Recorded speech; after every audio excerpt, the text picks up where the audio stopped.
Okay, well, it's a little bit after 1, and again, I'm Brad Sonkson, and this is the quarterly State Technical Committee meeting. Thank you all for joining us here today.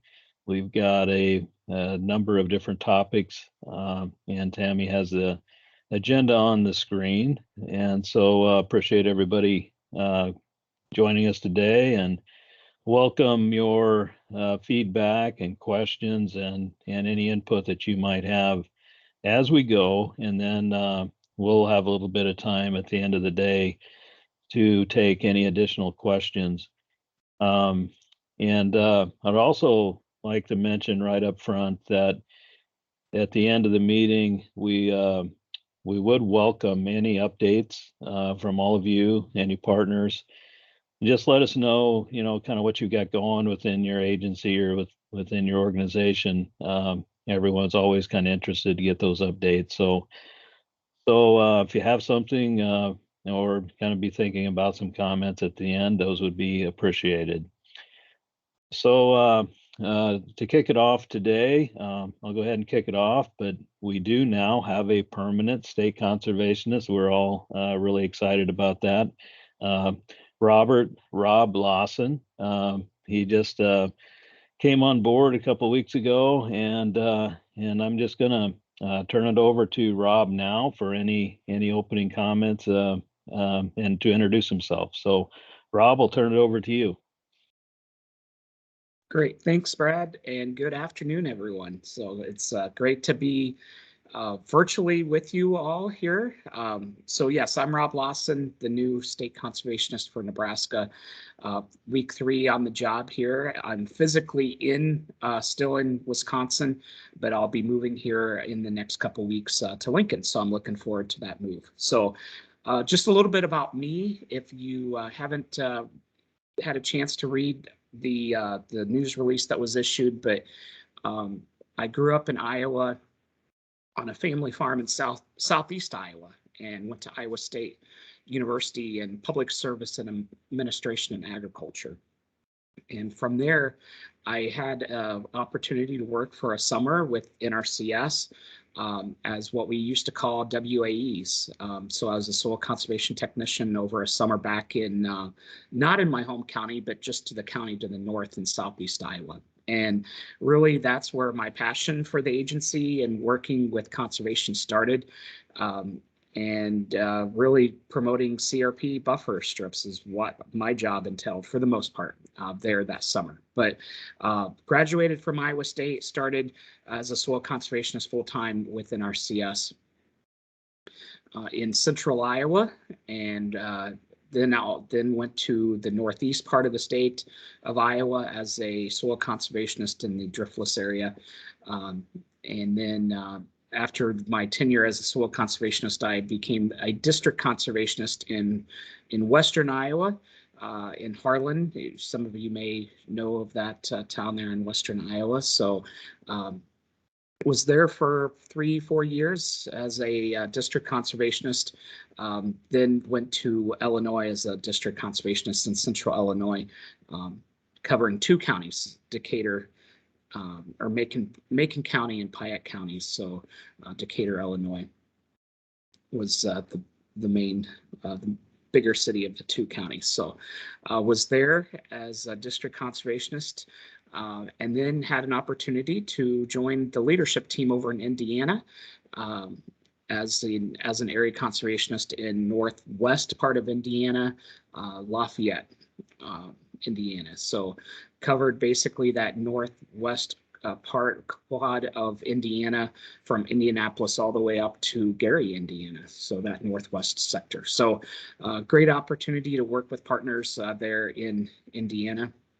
And then the last position before I lateraled over as an assistant state conservationist for management and strategy in Madison, Wisconsin, and I was in Madison for 3.5 years there in that position. So it was, as you may have picked up, I did a lot of the technical aspect, and then moving into the management strategy position in the state office in Wisconsin, definitely helped me get some better perspective on the other side of the house, if you will, on the administrative side. So great experience there.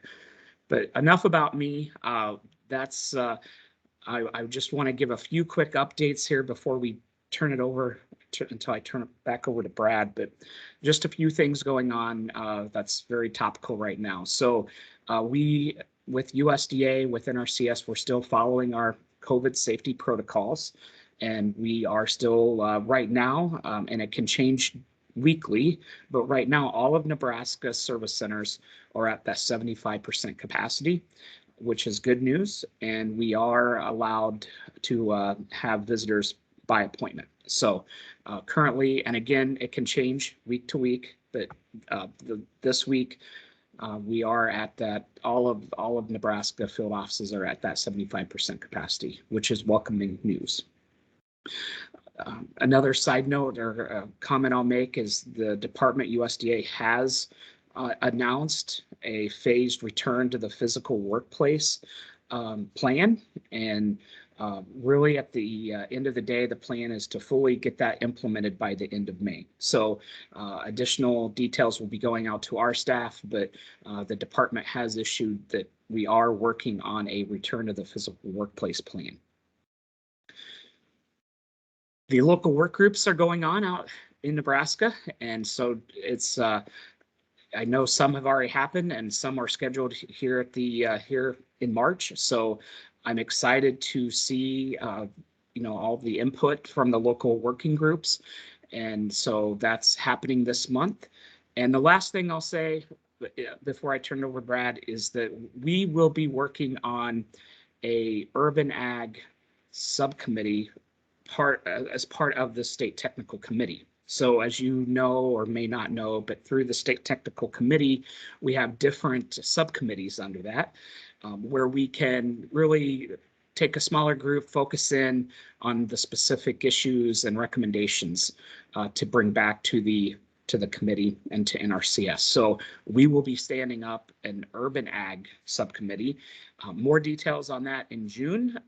The staff has done a committee put together with NRCS folks, have put a great plan together for us to follow. But I just wanted to put that on everyone's radar that we will be working towards a subcommittee on urban ag. So with that, Brad, I believe that's everything I had to mention, unless I missed anything that you want me to chime in on. But I look forward to listening and going through the agenda today. And then once I physically get out to Nebraska, I can't wait to meet all the partners and everyone that's here on the call today. So thank you. Okay, thank you very much, Rob. So yeah, so we'll go ahead and move on down the agenda. And first up is Corey Brubaker is going to be giving an overview of the Climate Smart Ag and Forestry initiative. And earlier in the year, the department has requested that every state include or offer a set of climate smart practices which have been selected.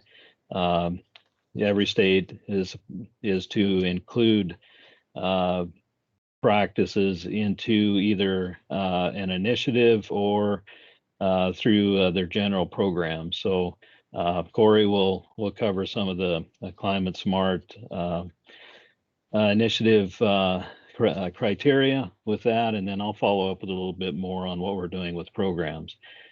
So Tammy, you may have to stop sharing so that Corey can bring his PowerPoint up. But otherwise, I'll go ahead and turn it over to Corey Brubaker. Thanks. Corey, you should be good to go. All right, I will attempt to share here. Share.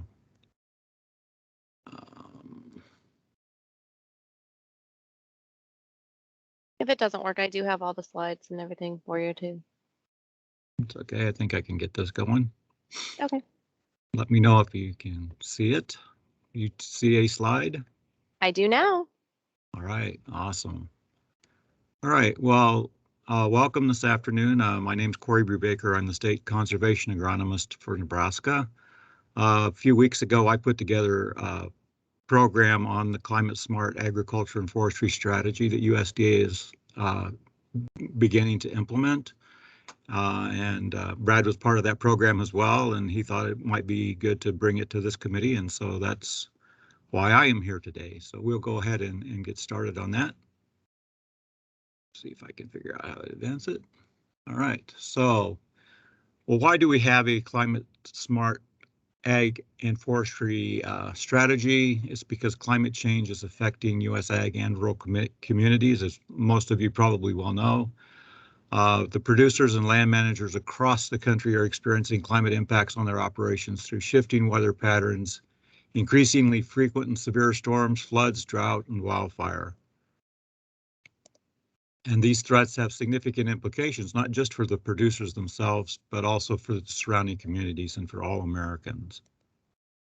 So because of that, USDA is developing a comprehensive strategy to address the impacts of climate change centered on voluntary incentives that is inclusive for all ag producers, landowners, and communities.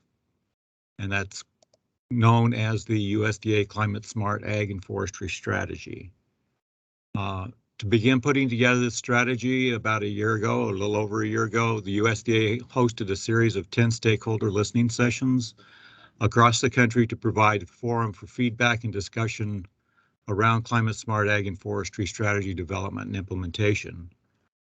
Some of the participants in those listening sessions included farm organizations, commodity groups, livestock groups, environmental organizations, forestry representatives, ag businesses and technology companies, environmental marketing organizations, renewable energy organizations, tribal organizations, and organizations that represent socially disadvantaged communities. So it was a pretty broad cross-section that they listened to and began implementing or developing this strategy.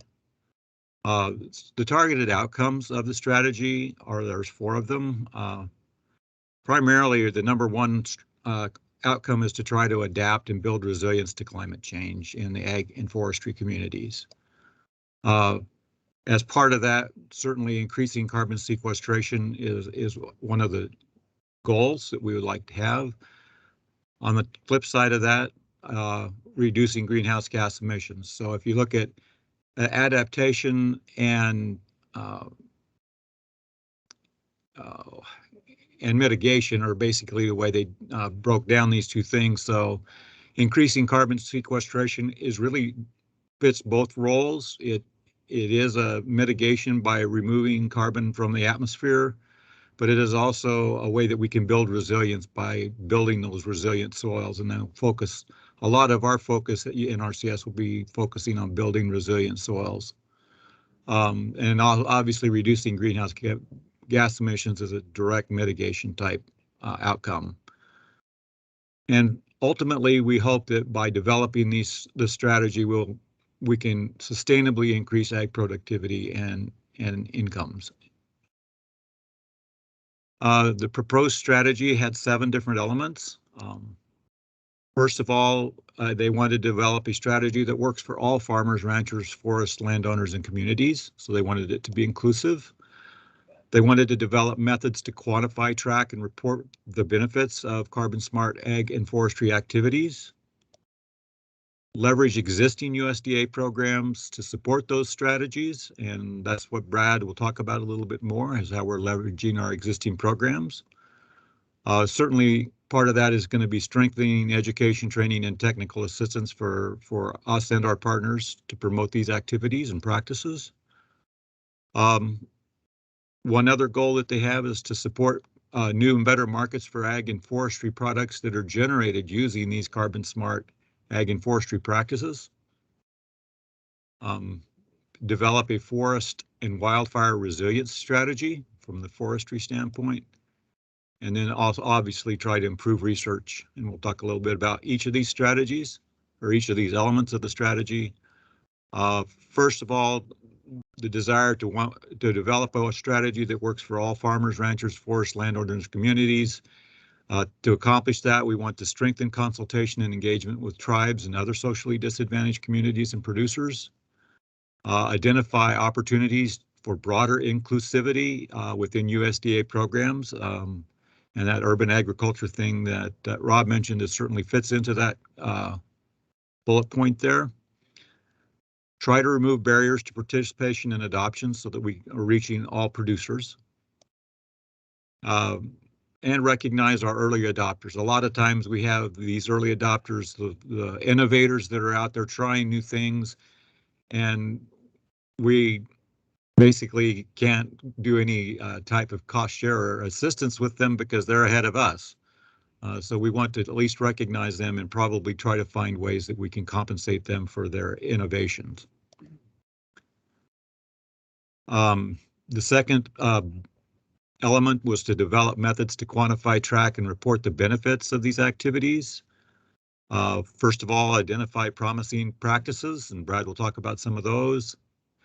Develop or enhance tools to assist farmers, ranchers, and foresters in quantifying those benefits of these practices. Be able to track implementation and quantify the benefits on a national scale. And support research and data collection for quantification, monitoring, and verification of carbon credits or carbon benefits. As one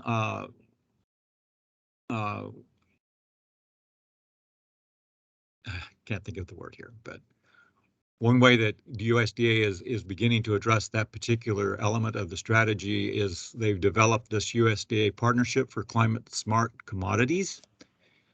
This was announced by Secretary Vilsack on February 7th at a historically Black university in Missouri. What the purpose of the partnership is basically it'll support production and marketing of climate smart commodities through a set of pilot projects that provide voluntary incentives through partners and producers and landowners, to producers and landowners, to implement these climate smart production practices, activity, and systems on their working lands, to measure, quantify, and monitor and verify the carbon and greenhouse gas benefits associated with those practices, and develop markets to promote commodities that are produced as a result of utilizing these climate smart practices. This is basically a grant program. It's rather sizable. The opportunity is available to all partners who serve producers of all sizes and all methods and all locations and all types of productions. They wanted to be inclusive in that statement. The primary applicant for these would be an entity, not an individual, basically a partner that would work with USDA in helping to implement the strategy. The applicants must submit their applications via grants.gov by midnight or 11:59 p.m. Eastern Time on April 8th for the first funding pool, which are the larger projects, and by April 27th for the second funding pool, which are the smaller scale projects. Now, the large scale projects are basically pilot projects in excess of $5 million, whereas the smaller ones are those that are between $250,000 and $5 million. So. And if you want more information on the Partnership for Climate Smart Commodities, you can go to that website, usda.gov/climate smart commodities. The third element then would be to leverage existing USDA programs to support these carbon smart strategies. To do that, we're going to identify and prioritize climate risk, adaptation opportunities, and carbon benefits of USDA programs. We're going to support, or they're going to support and help finance renewable energy and energy efficiency activities. Keep forests as forests while building climate resilience through forest conservation programs. Help build community resilience to climate change. One way that we are leveraging our current programs is the Equip Conservation Incentives contracts, and Brad will talk a lot more about that in a little bit here. The conservation incentive contracts were developed to address priority resource concerns, including those that sequester carbon and improve soil health in high priority areas. The focus will be on management practices such as water or irrigation water management, drainage water management, feed management, residue and tillage management, specifically no-till and cover crops that target the various resources and concerns included degraded soil and water quality, available water, and soil erosion. Another way that we're utilizing existing programs is also developing on some of our partnerships, additional partnerships to help implement some of our practices. One of these is a partnership that NRCS has with the Farmers for Soil Health. The Farmers for Soil Health is a group or an initiative of the United Soybean Board, National Corn Growers Association, and the National Pork Board. What they partnership wants the purpose of their Farmers for Soil Health is to advance the use of soil health practices, especially cover crops on corn and soybean farms. The goal of their initiative is to double the number of corn and soybean acres that are using cover crops to 30 million acres by the year 2030. The primary purpose they're focusing on cover crops is because of the potential to improve soil health, improve water quality, sequester carbon, and make farms more resilient to severe climate events. So this is another example of basically utilizing our existing programs to promote these partnerships to help us implement additional cover crops across the Corn Belt. The next element would be the strength education, training, and technical assistance for these practices. Certainly increase our knowledge and the knowledge of our cooperators on being able to better provide technical assistance, build and expand existing education and outreach on these practices that would help with that. I'm not going to talk greatly about the climate hubs, but this is something that was developed fairly recently, and they're regionally based and provide some additional, particularly ways of modeling and really looking at the long-term impacts of climate change. And so that's another thing that we're going to continue with. The next element would be to support new and better markets for ag and forestry products that are generated using carbon smart ag and forestry practices. Certainly we're going to support producer participation in voluntary carbon markets. That's an emerging thing that you probably are hearing a lot about lately. Support the role of agriculture in decarbonizing transportation sector, primarily through the use of the biofuels. Which support renewable energy development in rural America, and support deployment and development of methane digesters, biogas, and bio-based products. So basically, not only are we trying to sequester carbon, we're trying to develop more renewable energy resources to further help reduce the impact of climate change. And finally, support new markets for wooden products. And as I mentioned earlier, that part of this USDA Partnership for Climate Smart Commodities, that grant program, does focus on developing those markets and develop markets and promote the resulting climate smart commodities, or basically better promote commodities produced using climate smart practices. Develop a forest and wildfire resilience strategy. Just some of the purpose: certainly reduce fuel. Increase the rate of fuel reduction to decrease the risk of severe wildfire, increase the rate of reforestation, especially after disturbances, support applied forest research to inform climate mitigation and adaptation, ensure an equitable distribution of services regarding wildfire mitigation and response. And finally, improving research, support landscape scale conservation practices and management practices, evaluate the potential climate benefits of new technologies, increase our understanding of climate change and variability and its effects on ag and forests as a way to build adaptation and resilience. Certainly support research into human dimensions and economic effects of climate change for ag and forest dependent communities. And then probably the biggie under research is targeting research on technologies with the potential for mitigating U.S. ag and greenhouse gas emissions. And actually, I should probably go, really another focus of the research would be to try to work with the technology to monitor, evaluate, and document the impacts of implementing these strategies. And that is all I have. If you have any questions, I would take them.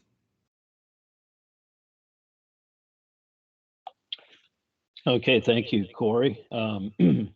If there are any questions, go ahead and just unmute at the top of your screen someplace. There should be a microphone that you can click on to unmute, and you can just go ahead and speak, or you can enter a question into the chat, and we'll kind of monitor that. So that was a lot to cover there, Corey. Appreciate it. I'm never good at getting them back out of these. Hey, Brad, this is Adam Smith with the Nebraska Forest Service. I do have a quick question. Yeah. Corey, that wildfire mitigation and resiliency plan, is there a plan to engage with maybe some of the subcommittees in the state to help out with some of these activities? The development of that plan. I know we lead and support that forestry subcommittee, and it might be something, there might be some good perspective that comes out of that group towards that. Yeah, other than knowing that it's one of the elements of the climate smart ag strategy, I'm not real clear on the specifics of it, but I could certainly ask that question up the line and get back to you with it, Adam, so that you can see how they're planning to implement that element of the strategy. Thank you. Okay, well, thank you, Corey. So we'll go ahead and move on. I'll see if I can share my screen here.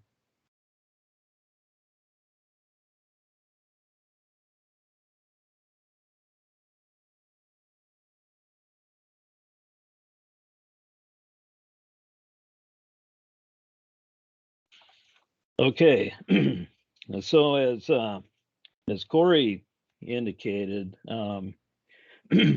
we are utilizing those as part of that strategy.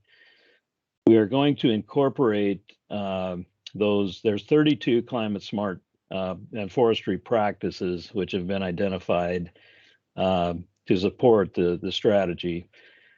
So here's the list. I'll just quickly show the list of the 32 practices which have been identified, and they've got them in categories. The soil health practices, some nitrogen management, some livestock partnerships are calling, anaerobic digesters, waste separation facilities, grazing and pasture.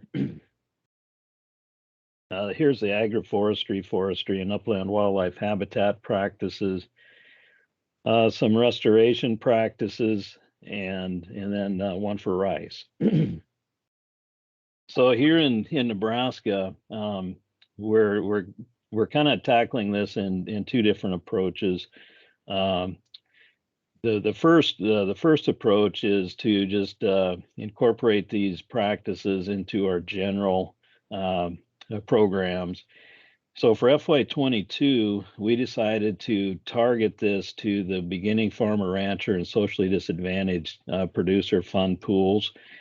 And the way we do that is we add a question into the ranking tools to give them additional points if they include one of those practices.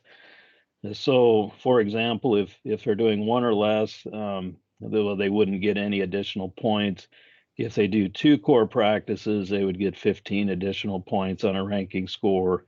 And if they do three or more, they would get 20 points. So we decided to do this for FY22, and then we're going to look at moving this into more of the general Equip funding pools for FY23 and beyond. So for this year, that's in place, and so beginning farmers, socially disadvantaged, would get a boost if they include one of those climate smart practices. So the other, excuse me. So the other method that we are going to incorporate this year as Corey mentioned, we are going to use our Equip Conservation Incentive Contract Program to use the climate smart practices. So I just wanted to give a real quick overview and reminder of what climate smart or Equip Conservation Incentive Contracts are. And if you remember, we had this ready to roll out last year, and then we were going to make it a soil health focused program. And then that got pulled back for some changes, and then they rolled it out again for this year. But it's still the basic program is still there. We identified high priority areas. We identified priority resource concerns, identified land uses, and all of that. So that is still in place. Again, as a reminder, this Equip CIC, you have to have at least one priority resource concern. You have to identify. There are both annual payments and practice payments. All the contracts, they will be 5 years in length. And as far as payment limitations, there is a separate payment limitation for Equip CIC contracts, limited to $200,000 in total payments per person or legal entity. And the other thing to point out here is this is not tied to the $450,000 payment limitation under general Equip. So this could be in addition to that. So our high priority area, we stayed with what we had identified last year. We do have the option looking forward to future years to identify separate priority areas within a state, but we are moving forward with just one statewide high priority area. So the entire state is eligible is basically what that means for Equip CIC. And so in Nebraska, our goal, we changed it a little bit from just the strict soil health focus. So to incorporate the climate smart practices in that, our goal changed to help producers address priority resource concerns on part of their operation as a stepping stone to achieve sustainable. So that goes back to the overall goal of having this program as kind of a stepping stone to CSP, where a producer would include these practices on their entire operation instead of just part of their operation. So the outcomes being reduced greenhouse gas emissions, enhanced carbon sequestration, and then if they have success, then they would move to a more comprehensive implementation on their entire operation. The land uses, we did expand that a little bit from the soil health that we had initially. So we identified crop, pasture, range, and forest land as our land uses. And our priority resource concerns, which will ring the bell for this, would be soil quality limitations, degraded plant condition, and water quality and quantity would be our priority resource concerns. So a producer which applied for Equip CIC would have to be addressing those resource concerns to get funded. So again, focuses on climate smart ag and forestry practices. There's 32 management practices and 5 CEMAs, which are included. And again, the definition of a CEMA. Now, the CEMAs take the place of our conservation activity plans. You may remember that we've had in the previous years. So CEMA just includes evaluation and monitoring activities, which would help basically on the planning side of the programs. Example CEMAs would be soil health testing, soil health and source testing for nutrient management. Well, here's the entire list of the Equip CIC incentive practices, and there are, like I said, there's the 32 plus the 5 CEMAs. So we had those to choose from, and then with the goal of the incentive practices, we wanted to select those which would reduce the greenhouse gas emissions and enhance carbon sequestration. So just for example, cover crops, conservation crop rotation, no-till, and soil health testing would be examples of practices which could be selected. So it's from that list of the CIC practices and climate smart practices, we selected 13 management practices as the primary practices for CIC, and you can see those listed here. So how that might work is, again, it's going to be a 5-year contract. So if a producer were to change their crop rotation, incorporate no-till, agree to do soil health testing, and incorporate a cover crop, this is how that contract might look year 1, 2, 3, 4, and 5. So those practices would not have to be applied every year, but again, our management practices are typically, we want them to apply at least 3 years, but it all depends on the operation. And they can be applied up to 5 years. And so, as far as funding for Equip Cic, every state was required to set aside 5% of their general allocation, which we did here in Nebraska, which amounts to about $1.3 million for this initiative. And if we do not utilize the entire 1.3 million in Equip Cic, we can roll that back into the Equip General Fund. And so that's the plans moving forward. So what's kind of where we're at with this? We have developed the ranking tools. That's all done. We've done staff training. That's all completed. We did announce the sign up on January 20th. And we have an application cutoff date of March 11th. So there's still a little bit of time to get producers signed up for Equip Cic. We'll be working the next through the month of March and April to get those ranked and approved. And then with a goal of obligating all of the funds by July 1st of 2022. So I think I'll pause there just a second and see if there's any questions about climate smart ag practices and what we're doing here in the state with our general and Equip Cic. So any questions? Okay, I see a hand up. So go ahead and Eric Zock, go ahead. Thanks, Brad. For those of you on the call, Eric Zock with Game and Parks Commission. Just a couple of questions about how the practices were chosen. It looks like they were chosen at the national level, and then maybe,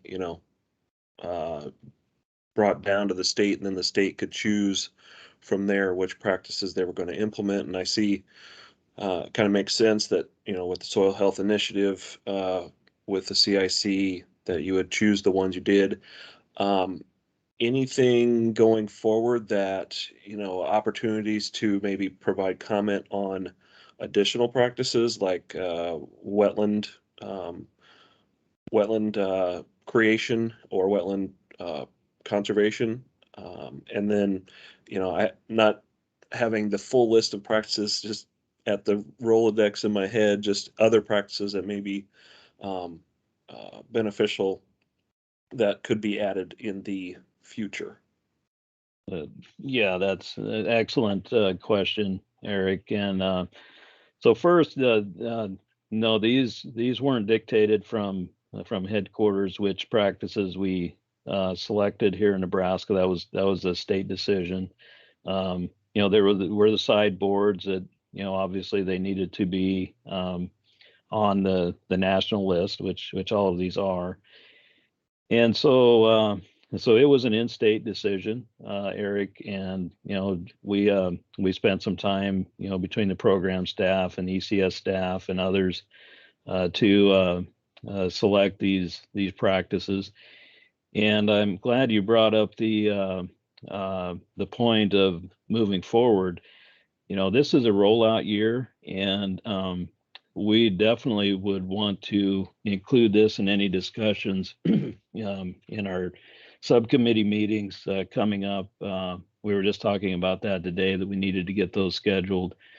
So through the Equip subcommittee and probably the wildlife and forestry subcommittees, we'll want to have those discussions to see if we want to expand this practice list or change practices, or what we want to do going forward. So this is just FY22, and we can make modifications to this next year, and we really anticipate that we will need to make some adjustments. You know, we'll see what kind of interest we get from producers, you know, applications. We don't have a good handle on that yet. They're just kind of in the process of taking applications, getting ready to assess them, and those kind of things. So very good points. And moving forward, this is definitely on the table to be looked at and discussed in more detail. Brad, Thanks, Brad. Brad, this is Connor. Could I state something as well on that, on Eric's question? Yeah, go ahead. All right. Yeah, Eric, that's a good question. And I did want to, you know, your specific reference was to, was it the wetland enhancement type practice? Yep. There is the ability, and maybe Brad, you hit on this. I just kind of got on to listen in here, so I apologize. But if, you know, this CIC practice list that is listed here up on the screen, we can also do supportive or supporting type practices as well through CIC, as long as they are treating or supporting one of these eligible CIC practices. So that practice you'd mentioned there, Eric, I could see that potentially supporting one of these practices or one of these CIC management practices, as long as we can make the connection there and it's treating one of those eligible priority resource concerns that Brad went over as well. So I just wanted to state that and reiterate that, yeah, well, definitely going forward, you know, this kind of being a pilot year, we'll need to get some more input from Game and Parks as well, and look at some other possibilities. So thanks, Brad. Yeah, Connor, thank you. And and that made me remember one other thing that I was going to point out, and you touched on it there. These practices here are our management practices, and then we are able to use support practices as well. You know, so for example, if there is a prescribed grazing situation out there, 528 would be an annual payment for the management side of things. But then if there was a need for you know, additional water sources, you know, or cross fences or that kind of thing, that could be incorporated as well, which would be part of these contracts. So pipeline tanks, you know, wells, that can all be a part of it. And in the case of prescribed burning, you know, fire breaks, for example, would be a supporting practice, which would be included. So this isn't. So this is the core list of management practices, but all of the other practices to support these is still on the table.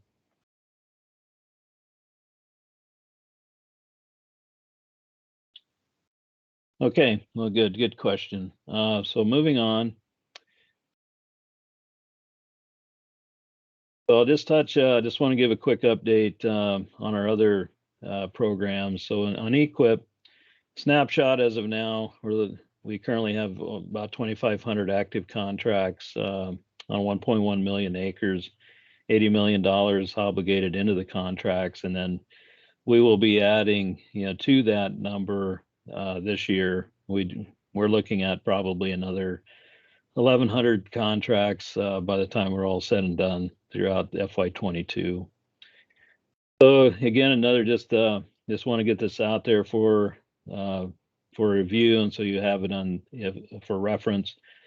Again, we have a mandatory distribution of some of our funds, source water protection 10%, wildlife initiative 10%, and these are of our overall general allocation. Our historically underserved is 10%. The Equip CIC that we just talked about is required 5% set aside, and then 50% of the general funds have to be spent on livestock related practices. So again, just a review of the fund pools that we have and going forward. And again, these can change year to year. There's what we have for FY22. We do have the Advanced Cover Crop Initiative this year, the Nebraska Great Plains Grassland Initiative. We've talked about that several times in the past. Working lands for wildlife in the sandhills, and so on. Now, the disaster fund pool, again, as a reminder, we were required to set aside funds for disaster types of assistance. And there was no mandatory funding amount that we put into that, but this year we have utilized that disaster fund already for some wildfires out in the Panhandle, and with the dry conditions we have out there, we just keep our fingers crossed that there isn't more need for that. So then an overview of where we distributed our funds. We have about 25.5 million to start with this year.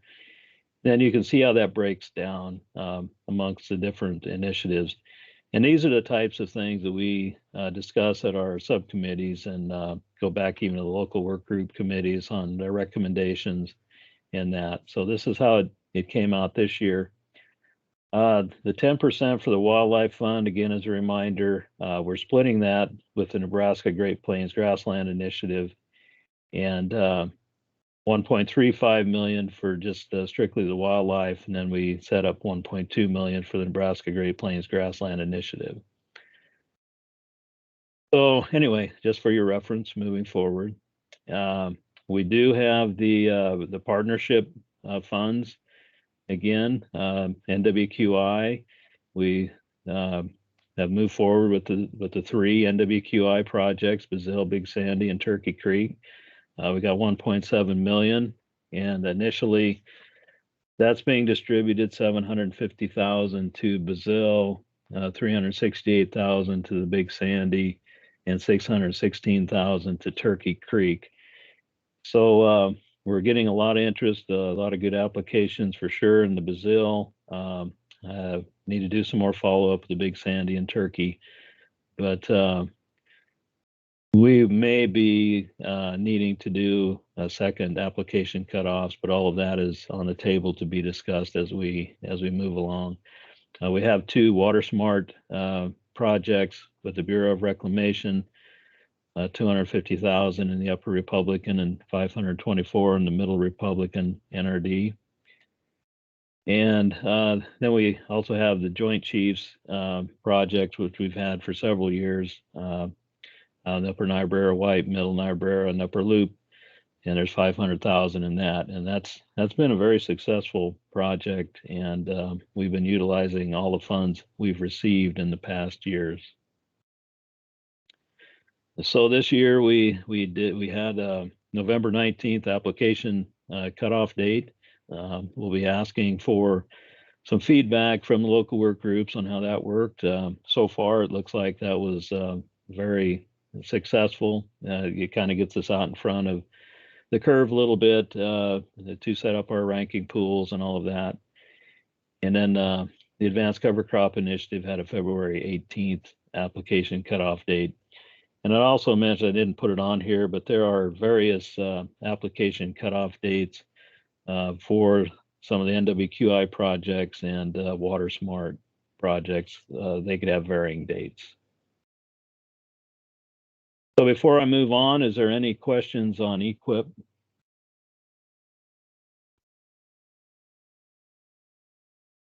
Okay. So a quick update then on CSP. Here again, the snapshot. We currently have 1,800 active contracts and 2.8 million acres and obligating a little over $121 million in those active contracts. For FY22, we received 8.6 million for CSP Classic and 6.6 for the renewals, and a little bit for Grassland Conservation Initiative. We have obligated all the renewal money through, and we had 66 contracts for that. And we're currently going through an allocation for the CSP Classic for 8.6 million. Now there is a funds assessment coming up every year. The states have an opportunity to request additional funds for our programs, and we will be requesting additional funds. Again, I've mentioned many times, just a few years ago, the Nebraska allocation was closer to 20 million a year for CSP Classic, but those funds are just being distributed more widely across the country now. So we have 1,137 CSP Classic applications. With the 8.6 million, that will fund about 90 contracts. So it's a highly competitive process on CSP here in the state. So we have a prioritization tool that we go through to basically prioritize and weed out the top applications from those 1,137, so that we don't go through the entire assessment and ranking process on all 1,100 contracts for the potential 90 that get approved. So that's worked very well last year, and I suspect it'll work well again this year. But I just point that out to indicate how competitive CSP is now as compared to recent years. So we'll keep our fingers crossed that we can get additional funds and get a few more contracts. We should know by the middle of April if we're going to get more funds for CSP. So we'll kind of keep you updated on that. So on the CSP Classic signups, currently the field offices are sending letters to producers who are eligible for renewals. Again, CSP contract holders have the option to renew. It is now a competitive process, and they do have to apply. So those letters are going out to all the eligible applicants. We're looking at probably 400 or so that would be eligible to renew. And again, with the funding that we're likely to get, we would only fund maybe 70 or so. So those that don't get a contract for a renewal then are eligible then to compete back in the CSP Classic along with everybody else. So we're currently gathering information and going through the prioritization tool for all those applications, and hoping to have all of that done and contracts ranked by May 6th, and then we will start obligating the contracts after that point. So again, I'll remind that November 19th was our application cutoff date. Again, we want to have some feedback from local work groups and that on how that worked. But the major change this year was in our funding pools from 21, where we had 6 funding pools for CSP. And this year we went to 23 fund pools to match up with the way we do it in Equip. And there were some fundamental changes with CSP that makes this a better way to go now. So the 23 fund pools, every one of the administrative areas for the DCs are in a fund pool now. So before I move on from CSP, are there any questions? Again, go ahead and just you can use the chat. We'll monitor that. Or just go ahead and unmute and ask a question.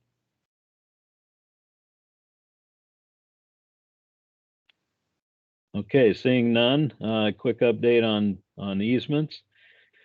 So in FY 2022, it's again a very busy year in the easements program, and we get many more applications than we have a chance to fund. But currently, for FY 22, we have 18 WRE eligible applications, 2 REP eligible applications, and 1 ag land easement application that we're working on. And the funds that we have received this year, WRE, we had $2.1 million to work with in our REP project, $1.1 million, and we have $451,000 for our ag land easements. We also get funds for what they call stewardship, just for the management of the existing easements. And we're currently sitting on over 700 easements in the state, which we manage and go through monitoring every year, and we have fantastic input from our partners, Game and Parks and Fish and Wildlife Service, to help us manage those easements. So that's a big part of the work that we do is management and maintenance of the WRE and WRP. So that's kind of the funding that we've got to work with. So we're moving forward with 3 WRE applications. It'll take about 1.6 million of it, and of that that cost, then 380,000 is on the restoration. So the NRCS, we're responsible for 100% of the restoration costs on the permanent easements, and then the 30-year easements, those are 75%. So 2 REP applications we're working on, which will entail 138 acres. And a kind of an update, I guess you'd say, on the floodplain easements, going back to the 2019 flooding. We had 21 applications, 10 have canceled, or were found to be ineligible, and still working through that process to get those easements recorded. And so currently we're working on 8 that have accepted the offers. There's 2 that are still pending. And when that's all said and done, there'll be 1,300 acres of floodplain easements enrolled, which will be just right at $5 million worth of funding for that. So we're moving forward with the 1 ag land easement. That's in the process. So there's going to be a field visit here in March, in fact, to take a look at that. And that's an application up in Dawes County. It looks like a very good application. And so that's on 3,350 acres up there. So again, we take applications year round. We encourage folks to apply at any time. We do have an early application cutoff date just because of all of the due diligence that's needed on the easements to get everything in place to move forward. And we anticipate an early cutoff again for FY 23. So again, need a little feedback on that.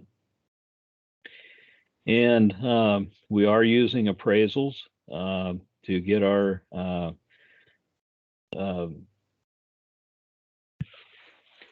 values for the easements.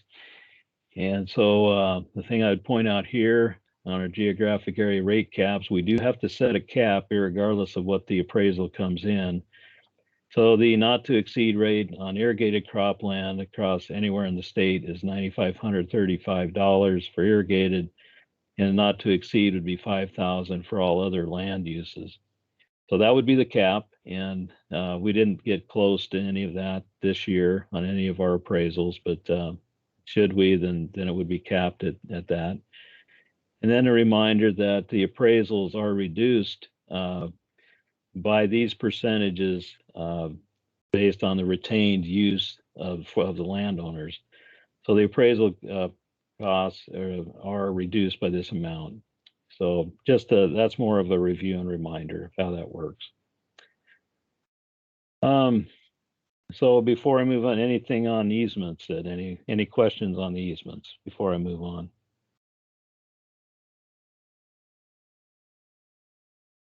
Okay. So I had just real quickly then on our local work groups coming up in FY22.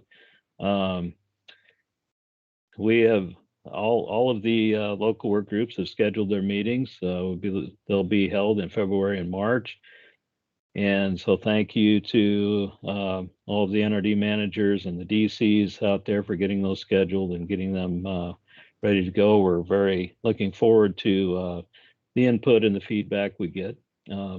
Reports are due back to us by April 15th. And again, we have a few basic agenda items we want to have covered, such as the priority resource concerns, Equip CSP, all of the programs are included. The fund pools, ranking tools, screening tools, Equip CSP, easements. Everything is on the table for input and feedback. Practice payment schedule. Are there any issues with the payment rates, with practices or anything like that? We always get a lot of very good feedback on our payment schedules, and so that's very valuable. And then any local issues, should be included in these meetings on the agendas. So as I mentioned, all of the NRDs have scheduled their meetings, all 23. And here's a list of when they are going to be located and the location. And these are also located on our website. So I just took a snapshot from the website of the dates and locations and times of those local work group meetings. So we encourage participation, and we're really looking forward to getting the feedback from the local work groups on that. So that's all I have. If there are any questions, like I say, just unmute or enter something into the chat, and we can take a couple now, or like I said, we can handle those at the end as well.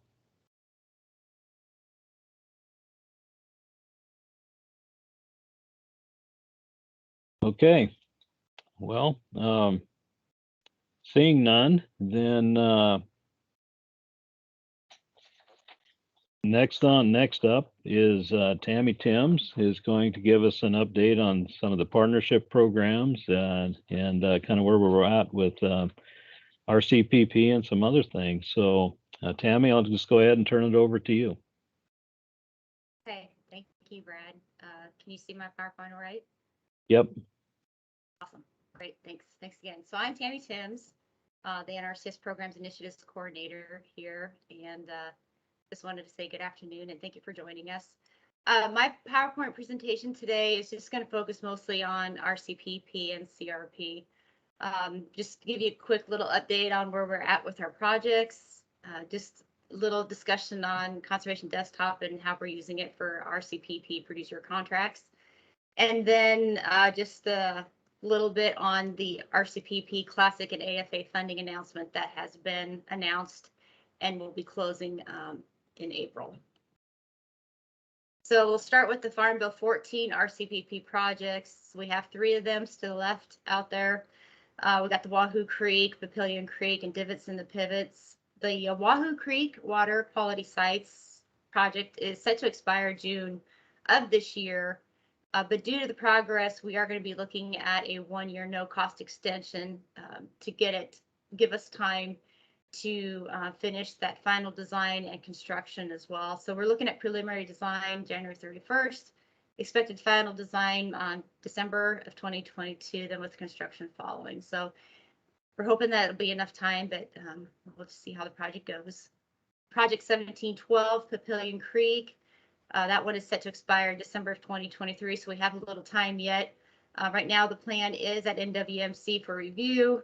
We're expecting to get a final design completed in February of 2023, and then construction can start. So that's kind of the goal for that project.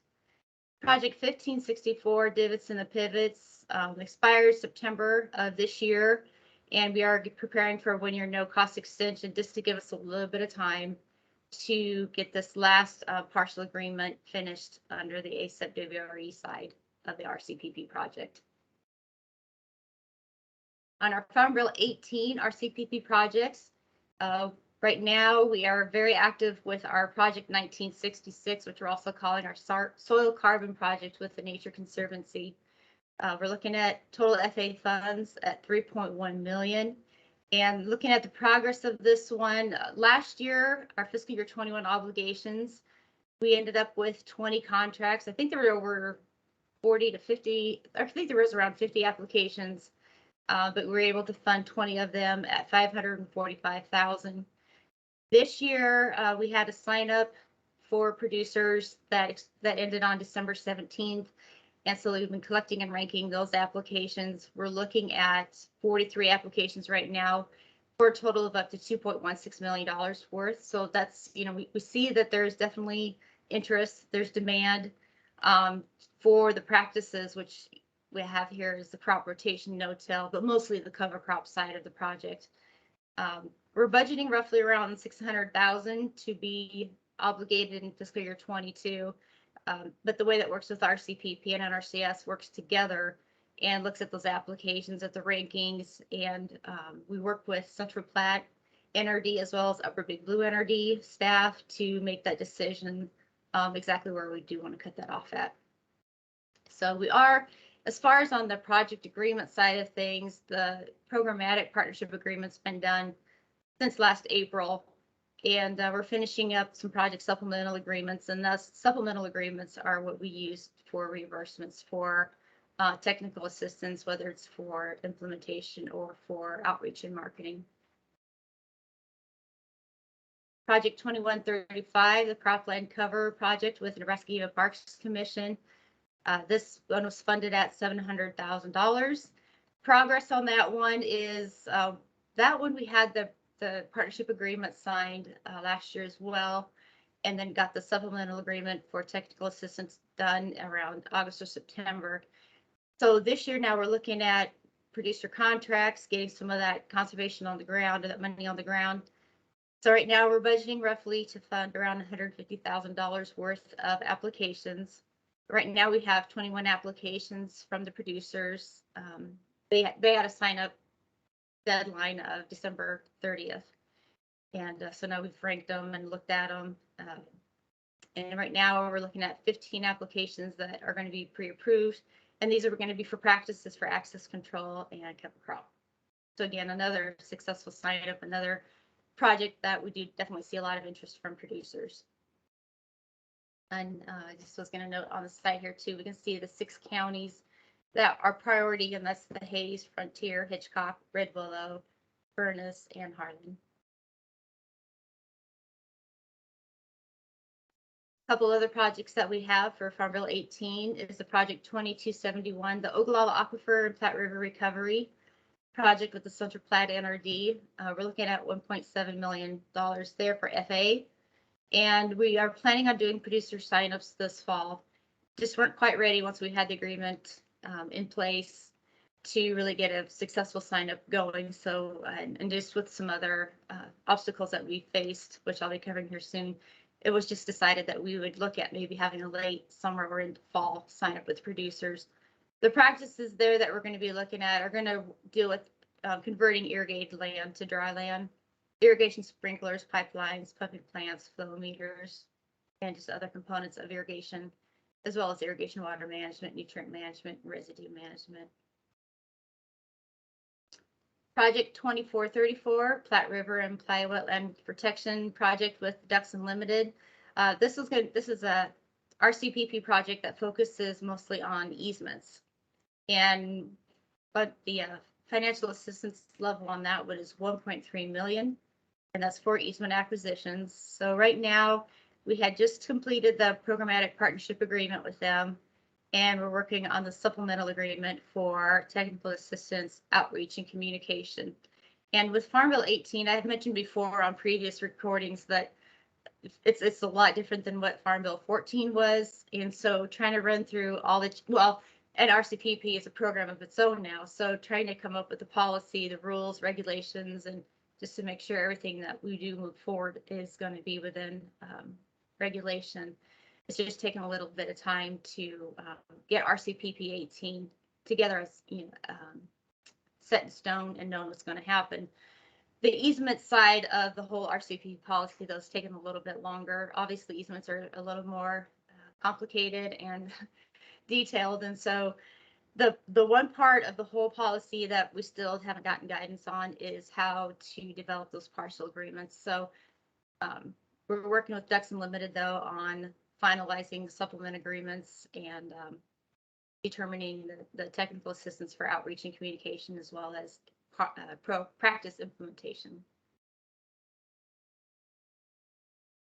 And then we have our project 2173 with the Nebraska Forest Service, the Nebraska Forest Restoration Partnership. This is an alternative funding arrangement type RCPP. So been working very close with Adam Smith on getting agreements in line for them to basically administer the RCPP project, administering the dollars, and then we reimburse them for the work that's done. So we're looking at $3.2 million, and progress on this project is we have the programmatic partnership agreement signed with the Nebraska Forest Service. We have the supplemental agreement for the financial assistance completed, and I know that we are wanting to see some conservation on the ground here yet this spring by working with the local tree programs that the NRDs are putting out this spring.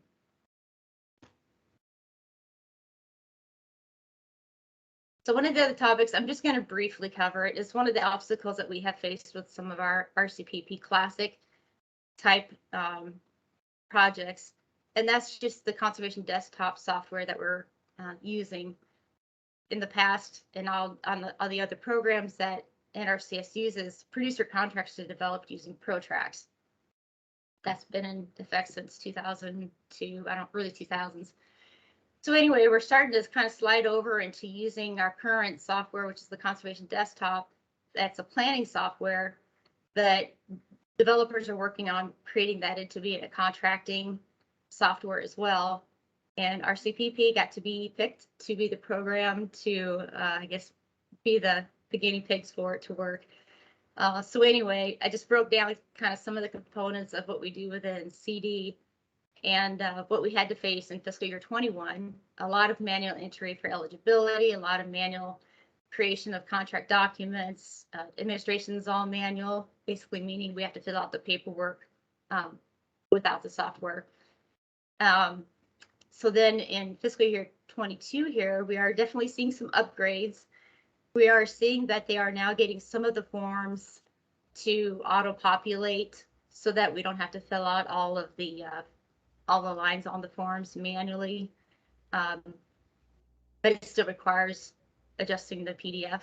And so anyway, I was going to note that that's just one of the obstacles. We're definitely getting through it. We always do. And we thank our partners who we are working for with active projects right now thank them for their patience as we work through it. But we are resilient and we'll get through. Then I just wanted to touch on the Rcpp Classic and AFA National Funding Opportunity that's been announced. I think they announced it back in January, but what they're looking at is, again, opening up Rcpp to proposals. Around $225 million in total will be awarded in the Classic and AFA projects. Deadline to submit is going to be April 13th. And I included the website or a link there. If you get the PowerPoint pulled off that SharePoint site that Tammy had posted, that should take you right to where you can apply or look into the information on the national funding opportunities. We do encourage that prior to submitting your proposal that you contact myself, or you can contact Jacob Livin or Brad Thompson, anybody within RCS here in Nebraska, and we'll give you some guidance on your proposal. We'll give you guidance on how to use the portal, because I think on previous RCPPs, they weren't entered into a software system like the portal, and the portal is unique in that you have to have an e-authorization, and it's generally one person, one or two people that can get in per proposal for the partner to complete. And I noted here, submit proposals via this program's portal. So it just takes some time to get your e-authorization and get up and going to even enter that information into the portal. So just a reminder, your classic RCPP is just the standard version where NRCS and the lead partner, excuse me, both oversee contracts with the producers and landowners engaged in the RCPP activities. And then in the AFA situation, the partner-led contracts are basically done by, I said that wrong, the producer contracts are basically going to be run by the lead partner to the project. So like our Nebraska Forest Service, AFA right now they are responsible for those producer contracts for this current project. So just a little bit more on that. The award ceiling is $10 million and the award floor is $250,000. It's tagged in a bunch of eligible entities, so you can read those. The RCPP funding levels. So when we're talking about financial assistance for on the land conservation, 70% of the money requested will be towards FA. And then for technical assistance, we're looking at 30%. That 30% then is broke down into technical assistance for enhancement, which is the outreach, marketing, communication, project management, just kind of the overall wide project management and outreach activities. And that'll make up 7% of that 30%. And then the other 23% is going to be technical assistance for implementation.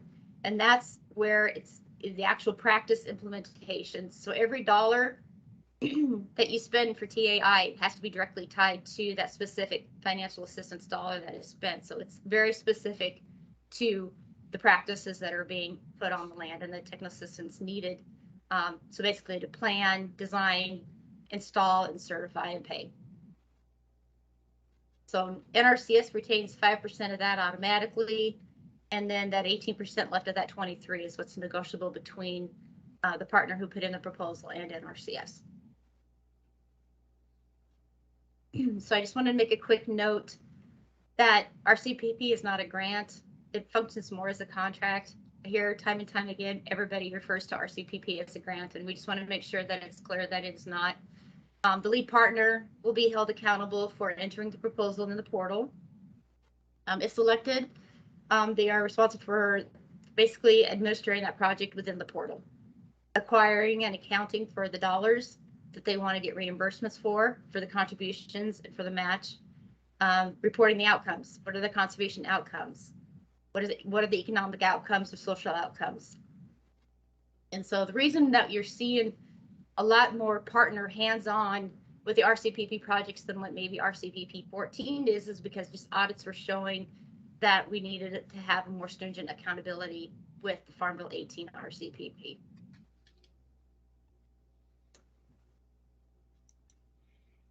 So just giving an example, a reporting example. So like when we're looking at, and I know this is really small, I apologize, but for technical assistance, this is just an example of some of the spreadsheets that may be used to help account for the reimbursement requests or the contributions that partners will have for the projects. So you can see they're broke down pretty fine-tuned to the producer, to the field, to the practice.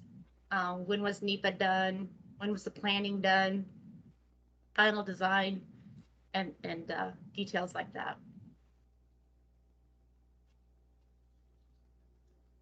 And then just key principles of RCPP. They're looking at the impact. Does a proposal include effective, compelling solutions to address one or more natural resource concerns? Partner contributions, is it cash or in-kind, financial assistance, or technical assistance contributions? We have to for sure have a 1-to-1 ratio with the RCPP funding. And then just a quick note, you know, cash is king. So when we're looking at proposals and they're ranking them, they will show that cash is going to be a higher rated contribution than what in-kind does. But both are good. I'm not going to say anyone's worse. Well, I'm just going to say that in the ranking, definitely cash is better.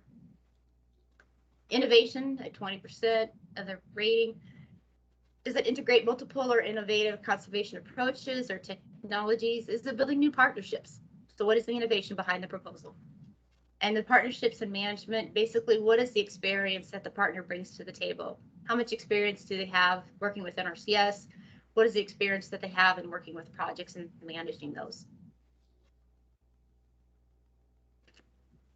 And then also in the funding opportunity, there's a note on there that they will be focusing on climate smart agriculture and forestry projects, urban ag, racial justice and equity, and then historically underserved producers.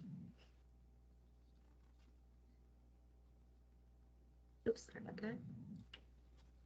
So then my last slide that I have is basically just a little note on CRP. We're having another active sign up right now for general and continuous, and Jan and Levain will be on here a little bit later, going into that a little bit more. Then just a quick note that NRCS is definitely working on status reviews, trying to finalize any fields that need to be looked at prior to re-enrolling into CRP. So other than that, just wanted to say again, thank you to all the partners. And if you have any questions, just give me a holler, and either at my email or phone would be great. Okay, thank you, Tammy. Are there any questions for Tammy before we move on?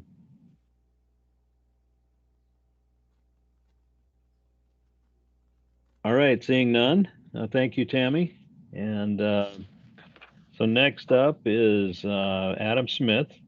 Adam's going to be talking about the forestry restoration RCPP, which Tammy had just mentioned there a little bit. So Adam, are you, if you're ready, you can go ahead and jump in if you'd like.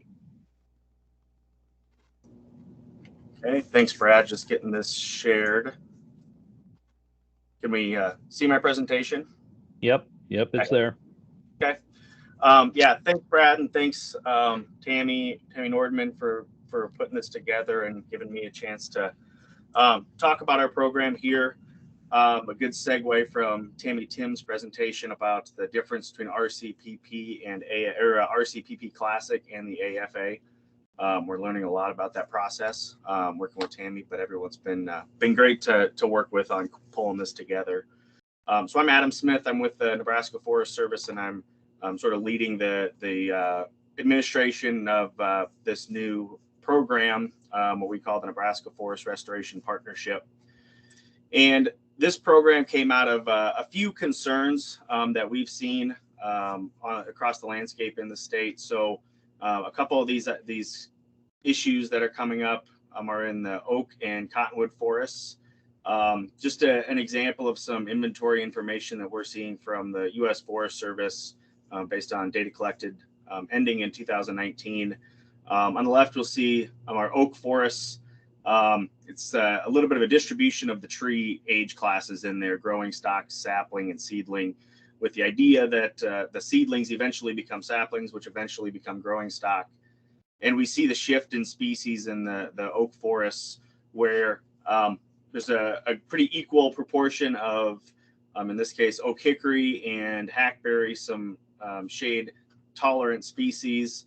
But as we start to see what the newer generations of these forests are going to look like, or the next cohort of trees, largely dominated by hackberry and red cedar, with low presence of oak seedlings within the forest, which ultimately will lead to low recruitment and really a composition shift from those species that should be there in our oak forest towards a little bit more of a stagnant, shade tolerant composition as opposed to what it should be. Very similarly, in our cottonwood forests and our riparian zones along the Platte and Elkhorn and Republican rivers, a shift away from the typical cottonwood gallery forest, more towards that same species, hackberry, just a shift towards the shade tolerant species, and a lot less composition of cottonwood seedlings in the lower age classes. So yeah, two big issues that we're trying to address here in the Nfrp program. Additionally, in our agricultural landscapes, seeing a decline in windbreaks and general tree cover across our working landscapes. Since 2013, we've seen 100,000 acre decline in windbreak cover in the state.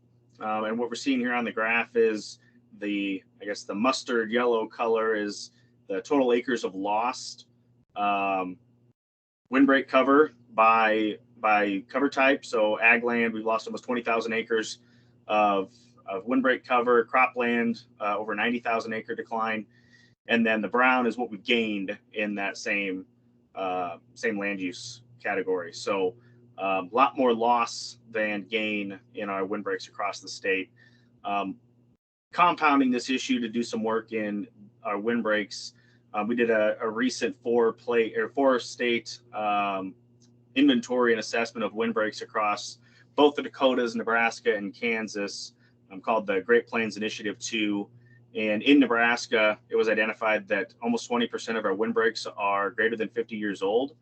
And so in an effort to make sure that we're keeping those windbreaks on the landscape, providing some function before they begin to decline, emphasizing on renovating those windbreaks if they're in need of a little bit of a boost to keep them working. And by the time those older trees that are currently there begin to decline because of maturity, we have that next cohort of trees that are ready to take over and do some of the heavy lifting. So two of the key issues that we're trying to address here in Nebraska with this program. So the Nfrp Summary, what are we trying to do? Our emphasis is restoring oak and cottonwood forests, renovating our declining windbreaks, and recovering our lost tree cover across the state.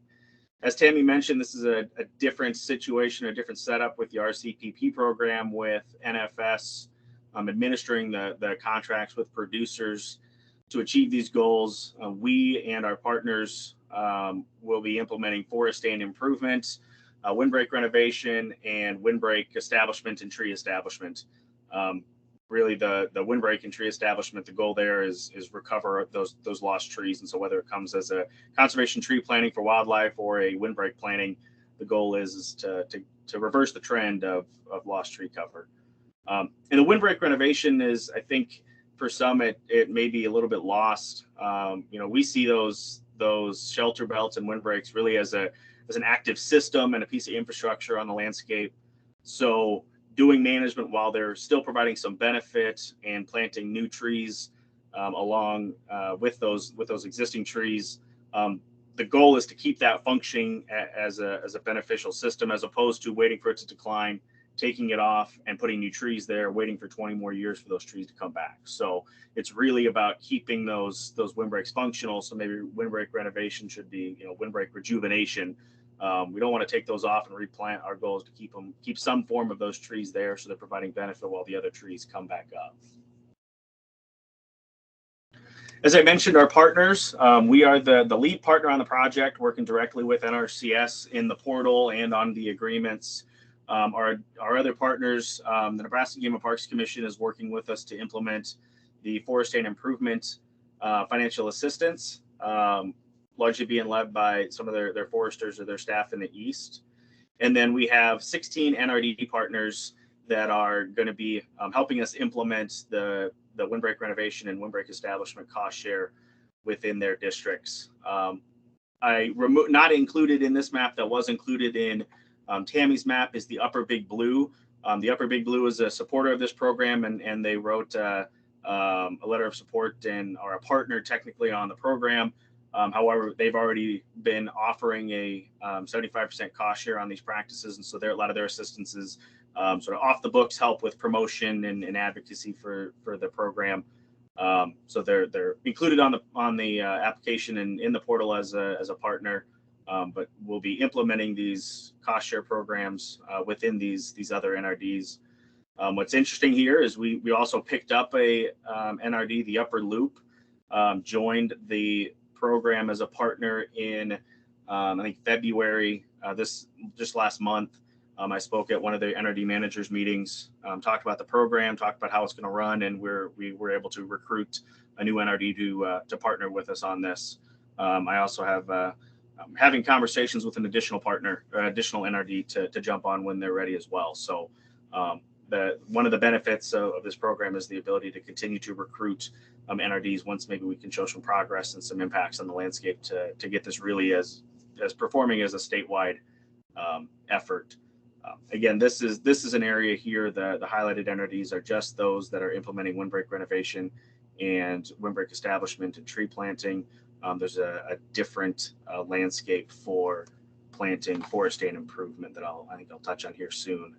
Yeah, here it is. So for implementing forest stand improvement, we identified areas where we have riparian forests and uplands and hardwood forests along the east or in the east. So essentially the extent of the Platte River, the north and south, Republican River, the Loop River, Elkhorn River Basin, the Missouri River, and then the southeast confluence rivers, or the southeast headwaters of the Nemaha and the Blue Rivers. So forest stand improvement implemented by NFS and Game and Parks staff is only eligible within this project area or within the boundaries of this priority area. Our staff are going to be responsible for developing the forest stewardship plans and any other associated plans and designs related to the implementation of forest stand improvement.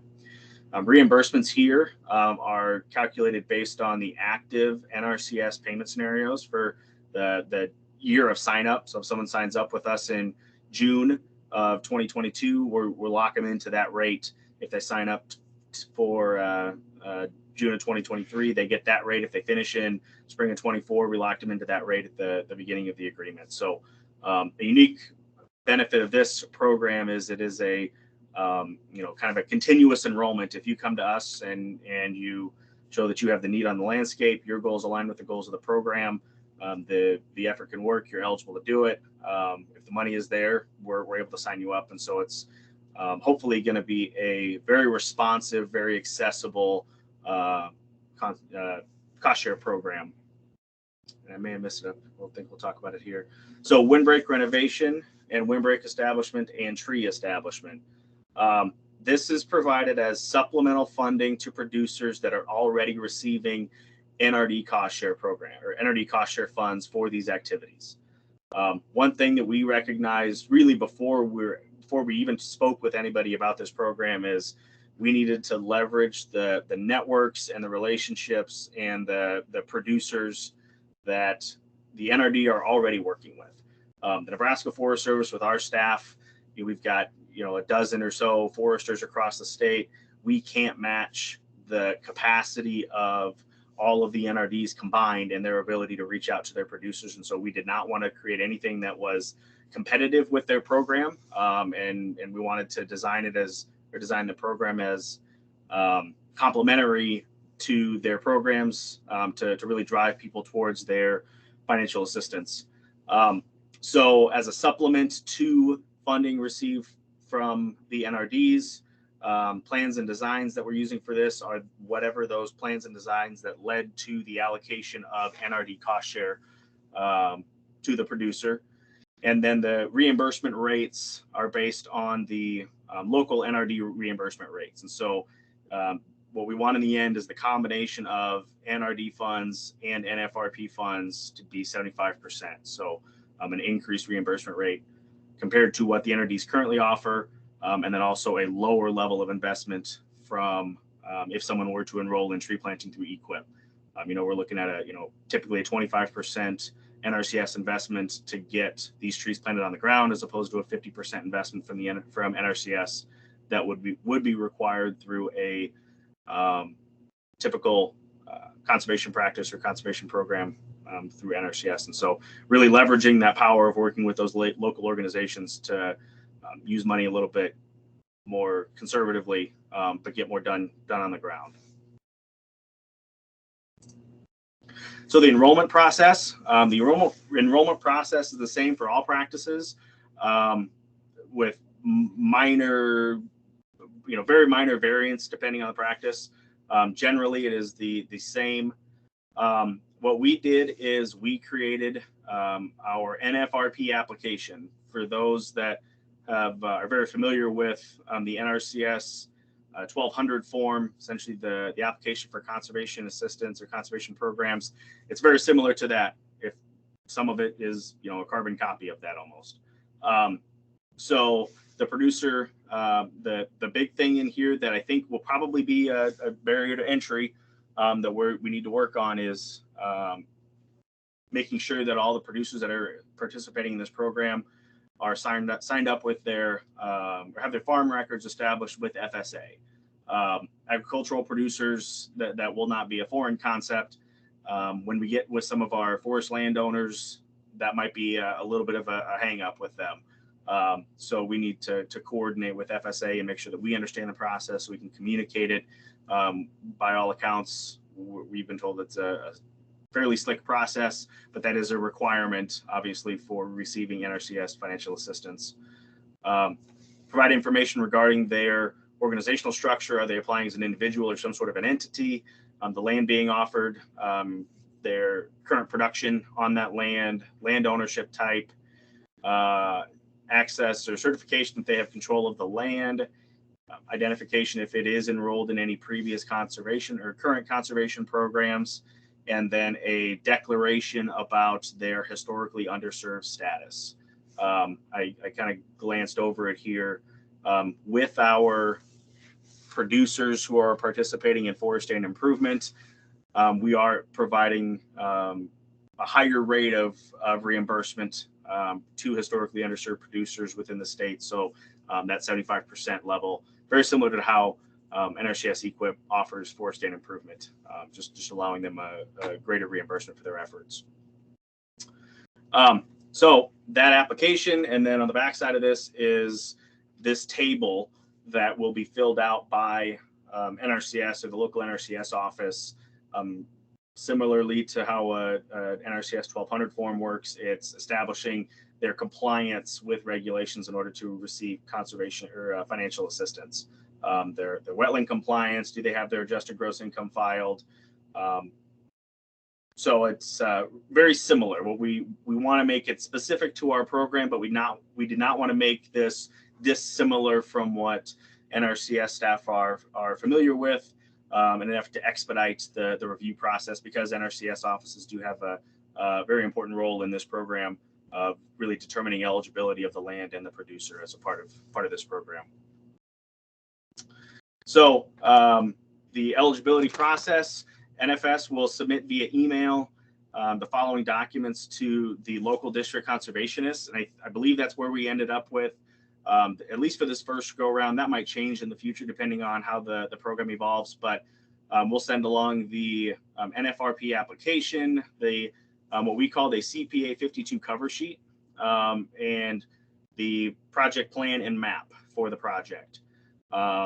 This cover sheet, what the goal of it is to provide the remaining information necessary for NRCS to also complete, in addition to an eligibility review, but also complete the CPA 52 for the program or for the project, for cultural resources and endangered species. So we'll submit this information to the local contact. The information comes back to us with the application, a signature on here saying, or at least initial saying, yes, it was determined that they were eligible, or no, they were not, and some feedback on why. So that application, the CPA 52, comes back to us. If there are any conservation measures that need to be implemented or need to be considered through the implementation of the program, we copy and paste that information into what we call this acknowledgement sheet that we provide to the landowner or the producer, saying, yes, I acknowledge that these are required in order for implementing this program. And then they sign it, and this goes into the project folder.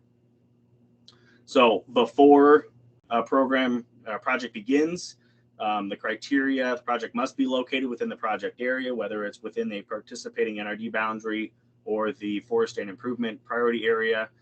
The producer's goal obviously must align with the program. If it is a windbreak renovation, windbreak establishment, or tree planting project, there are NRD funds obligated to their program or to their project. For all practices, an Nfrp application with the approved eligibility, the completed CPA 52, which would have required the cover sheet and the plan, the signed conservation acknowledgement form, and then either a financial agreement with NFS, if we are providing them with the direct reimbursement, or an updated agreement from the NRD, which documents that they will be providing this supplemental financial assistance and then sending us one big invoice at the end of the season. It really depends on how the NRD chooses to run with it. So quick run through again, has to be in the right area, has to want to do the right thing. We need the application and a 52, that signed conservation acknowledgement form, and then a financial agreement that says that, okay, we're going to do this or implement this project. At that point, we are good to go on the project. That might be a good point to stop if there are any questions before we get into checkout. I have a question. Hmm? Marcia Tromke with Central Nebraska Public Power. As you know, water is a critical issue in central and western Nebraska. So I'm wondering if your cottonwood plantings maybe provide a buffer zone on streams and tributaries. The tree planting, I'd say in the riparian areas, what we're probably going to focus more on is management of those cottonwood forests and remove those competing species, which would, ideally we're freeing up groundwater, reducing competition for that. What we're working with our staff is NFRP is a financial tool in our tool bag that we can provide to producers and landowners. And so whether or not it's the tree planting that is eligible through this program, or if a riparian buffer project or riparian buffer type cost share is maybe more applicable for that, obviously would depend on the site. But yeah, conservation tree planting along riparian corridors is an eligible project if that's what's deemed the best choice to help them achieve what they want to see on their forest. Okay. Okay. Cottonwoods use a lot of water. And so I wonder if there's a lower water using species to plant near riparian areas. That'd be it's just a comment. I love trees in general, but yeah, just not sopping up all the water along the way. Yeah, and I think we'll probably, I would see us managing more forests to reduce the tree competition with water along riparian forests as opposed to planting new riparian forests. Thank you. A net positive. Thank you.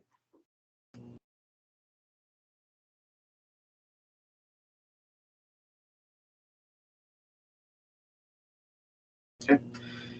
If there aren't any other questions, we'll go into the checkout of these projects. So when the work is completed, regardless of the practice that's being implemented, NFS or our project partner will visit the site with the project plan, make sure that it was implemented as it was designed, and then we will resubmit the original NFRP application to re-verify that the producer and the land are still eligible. And then if it comes back to us that yes, it's they're still eligible, they haven't done anything to make themselves ineligible since the time that they were initially approved, the reimbursement is provided by either NFS or the NRD partner.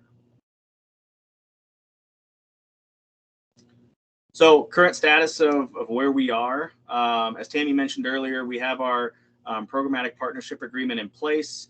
We had to open it back up and update it since we added a new partner on there.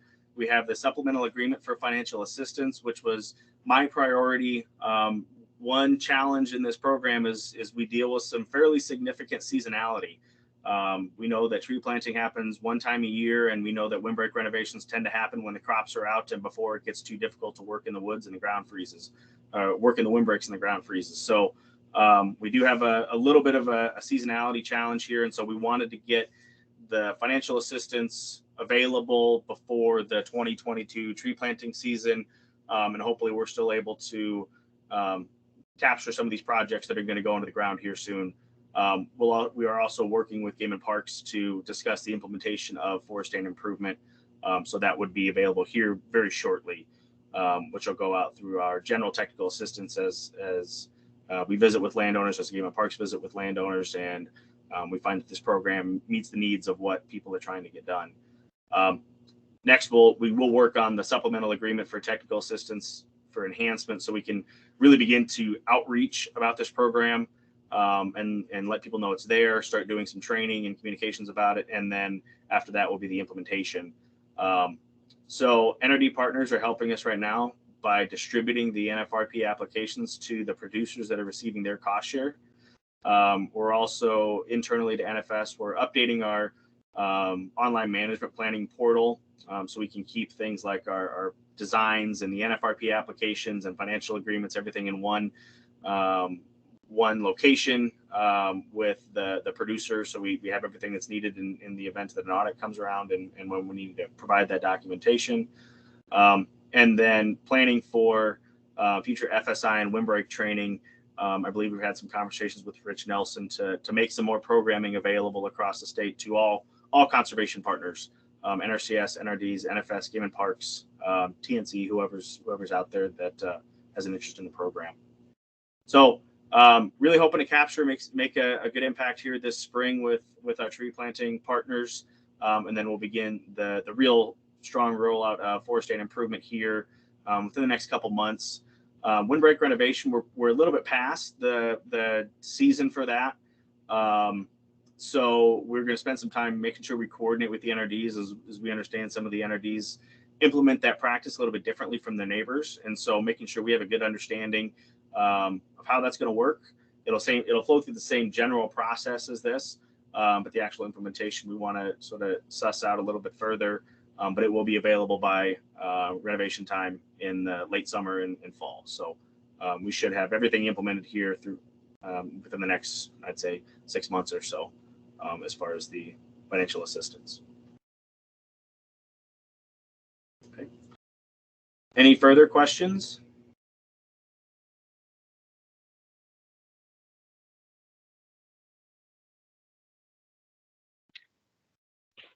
Okay, any further questions for Adam? Again, you can use the chat, put a message in there, or just unmute and go ahead and ask.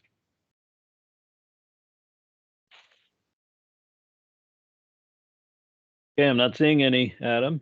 So thank you very much for that. And again, there'll be a chance for questions at the end.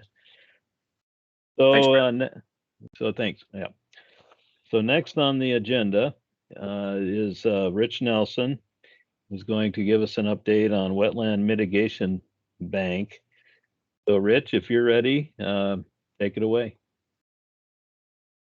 Thank you, Brad. And Brad, if you'd let me know when this shows up, if it's on full screen.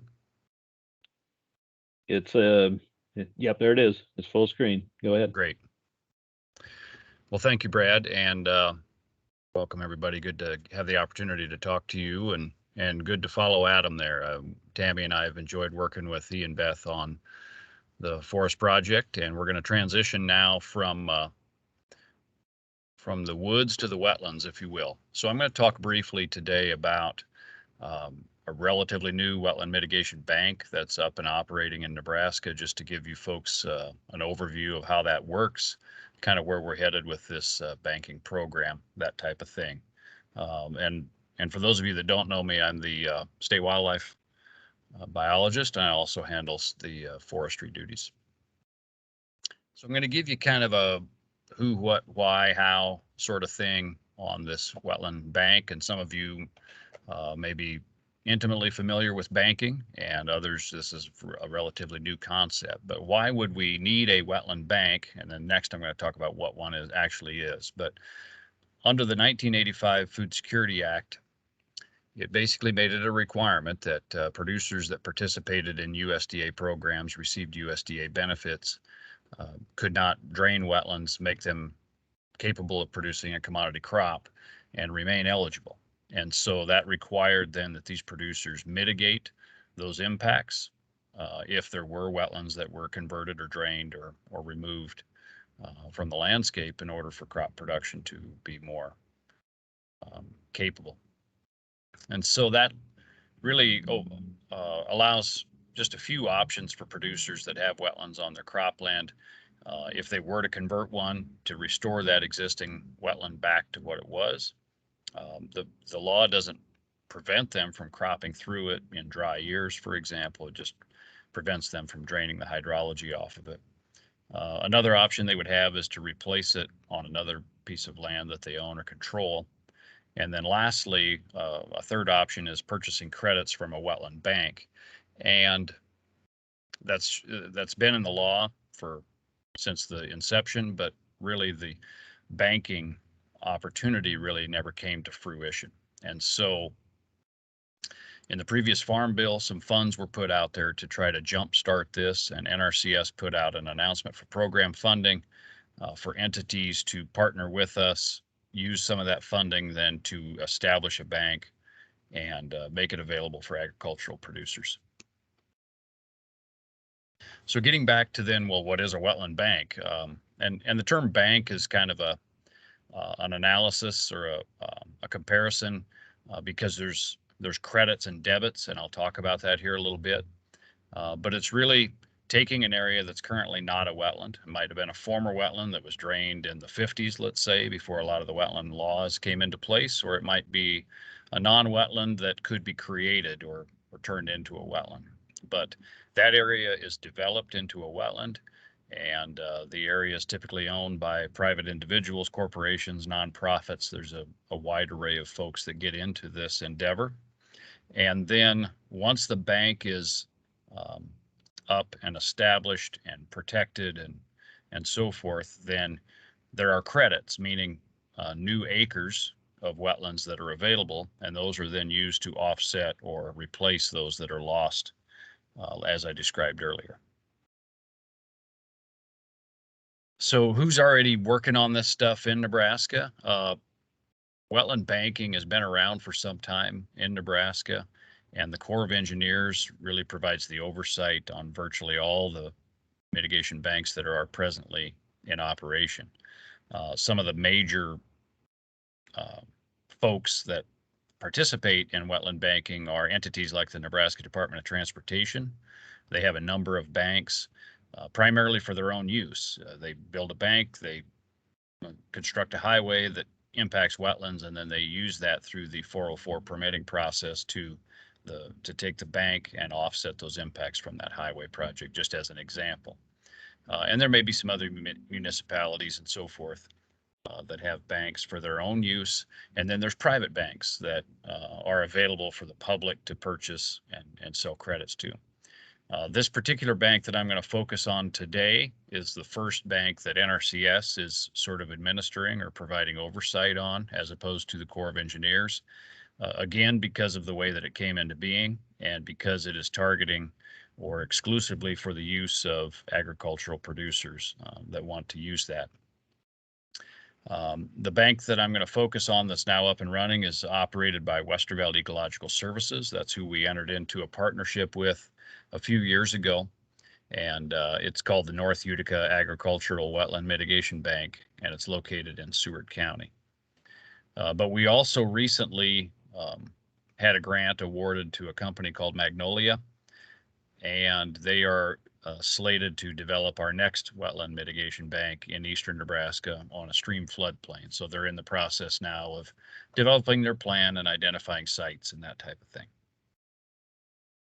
So the North Utica Bank is a rainwater basin playa, which is, a wind-blown depression on the landscape, usually in a closed basin, meaning all the rainfall that falls in that area kind of runs towards the lowest point on the landscape, and pools or ponds in that location to form a wetland.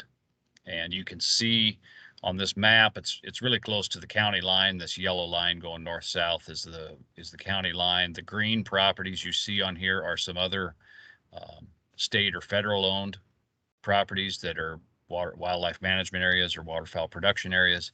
And then there's a purple area here just north of Utica, which is the 80 acres that Westerveld purchased to develop this bank. And part of their concept was to try to develop this in a complex of other wetlands for added ecological benefits. So this particular site, this is just a very crude or coarse overview of the plan or the design. Again, this is an 80-acre parcel, And the area that's shown in blue is existing wetland that already existed there. This was a former rainwater basin wetland that had been possibly filled and land leveled, and maybe some sedimentation had occurred over time that reduced the amount of wetland acres available. They don't get credit for the existing wetland there because through the no net loss policy, if it's already wetland, those acres can't be, traded out or swapped for a wetland elsewhere. But the darker green are areas that were excavated, just a shallow excavation, and the spoil was placed up here on this higher hill in order to be able to pond water in that vicinity. The rainwater basin playas have a somewhat impermeable clay layer, or a dense layer of clay below the soil surface that allows that water ponding to occur. The strategy here is to not create, what some folks think in their mind is a wetland that's got water most of the year and cattails and that type of thing.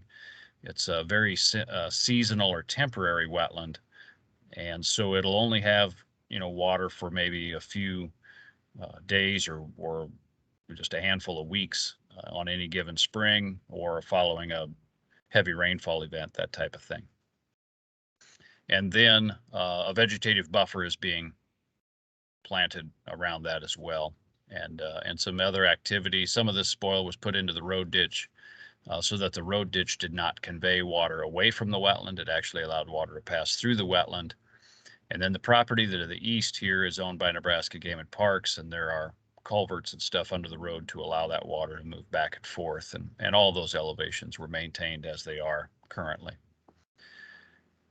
I will also mention at this stage that the other part that's associated with a wetland mitigation bank is an easement is put on to that property as well. That's already been filed on this to protect that essentially so that it stays as a wetland into the future, so that those wetland acres are protected from further drainage manipulation and that type of thing. So when we talk about service area is really where you Westervelt can market these credits to. And one thing in the banking arena, regardless of whether it's a core bank or an NRCS administered bank, is that wetlands need to be replaced like for like as best we can. And what that means is not all wetlands are the same. We have wetlands along the Missouri River floodplain.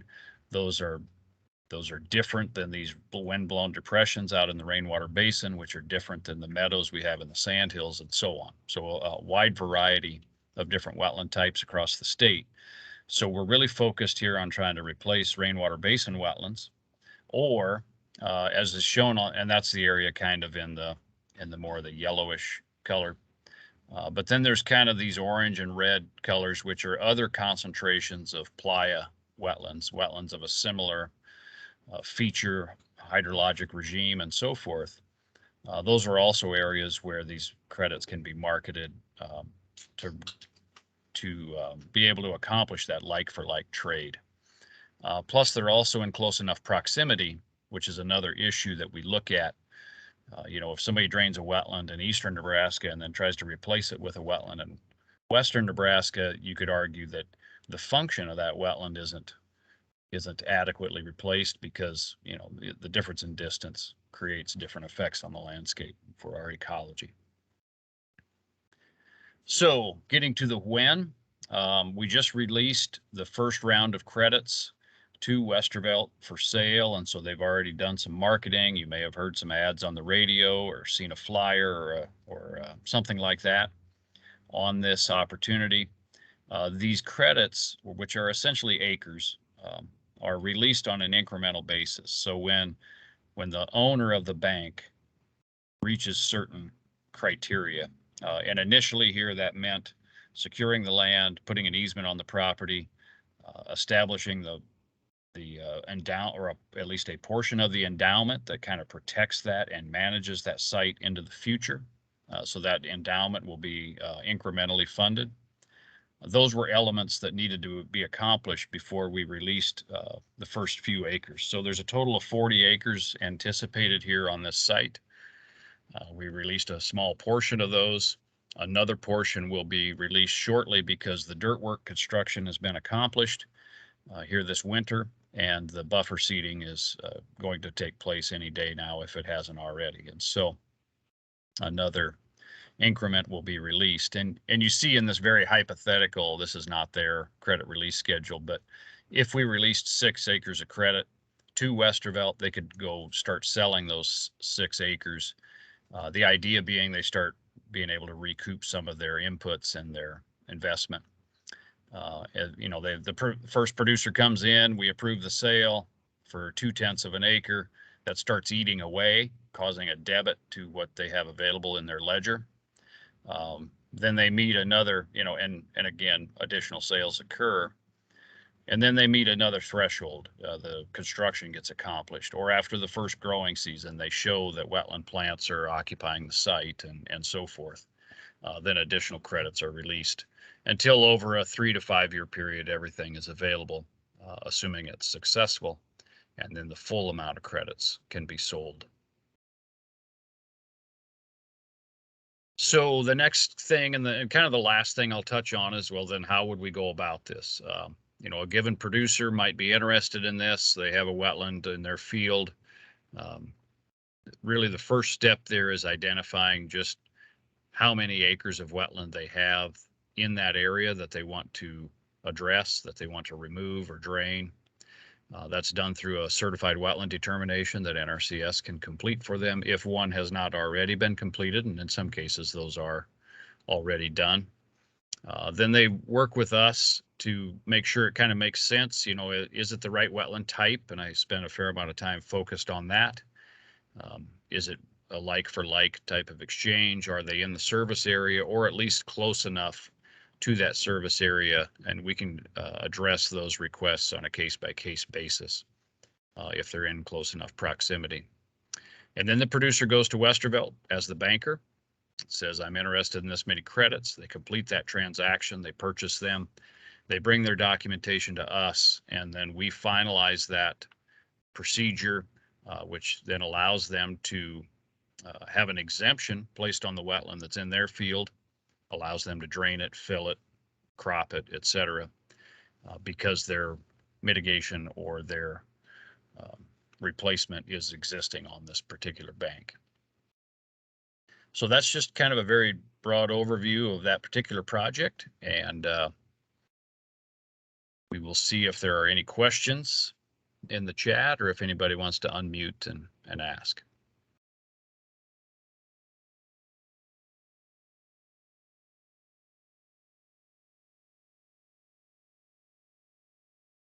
And I'm not looking at it, Brad, if you could. Yeah, so Andy, go ahead. I guess, Rich, any feedback on how much interest you've received? And then a couple questions on the layout plan. You had some buffers, internal buffers in there. Was there some rationale for what was being planned there? I'm just curious, Sure. That's all. Yep, I can address both of those. And so the first, in relation to the interest, there has been interest generated as a result of some of their marketing and advertising. I've communicated with them on 2 or 3 sites just to determine if we have close enough proximity, right type of wetland. A couple of those were not really the right type. It was more of a stream floodplain, and so it wasn't going to work for the bank. We do have one we're going to explore further, but we need to do some additional field work to just kind of confirm, mostly because it's in a landscape where it could be a playa and it could be a sandhill wetland. And when you get a little farther north, we get that complexity on a few points on the landscape. And so we're encouraged by that. So are they. To your second question, which is a very good one, and we worked collaboratively with other agencies and entities with the restoration plan, made some adjustments along the way, and especially worked closely with Game and Parks, who owns the adjacent property. But what happens here as you move from east to west, even though it's still pretty darn flat, the landscape picks up a little bit. And so those were areas that were just sort of left intact, and that excavation sort of feathered up to them. But then that next cell is really just, you know, an additional excavation, but at a slightly higher elevation. So theoretically water comes from kind of all over, but as water would flow from, if we had an excessive amount of water, these cells would fill incrementally from west to east. So it was a way that they could construct this without having to excavate a significantly larger portion in these two western cells and get deeper, and then have the issue of what to do with all that spoil.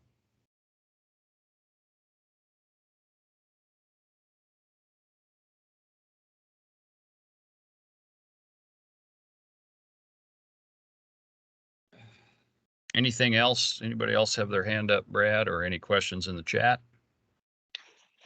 Not seeing any, Rich. Nothing's in the chat, and no Okay. hands are up. So, Well, that's all I have for today. I appreciate your attention, and we look forward to giving you another update down the road when we possibly will have 2 banks up and running. So, okay, thank you, Rich.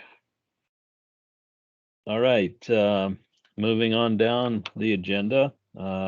Next up is Levain Moore, FSA.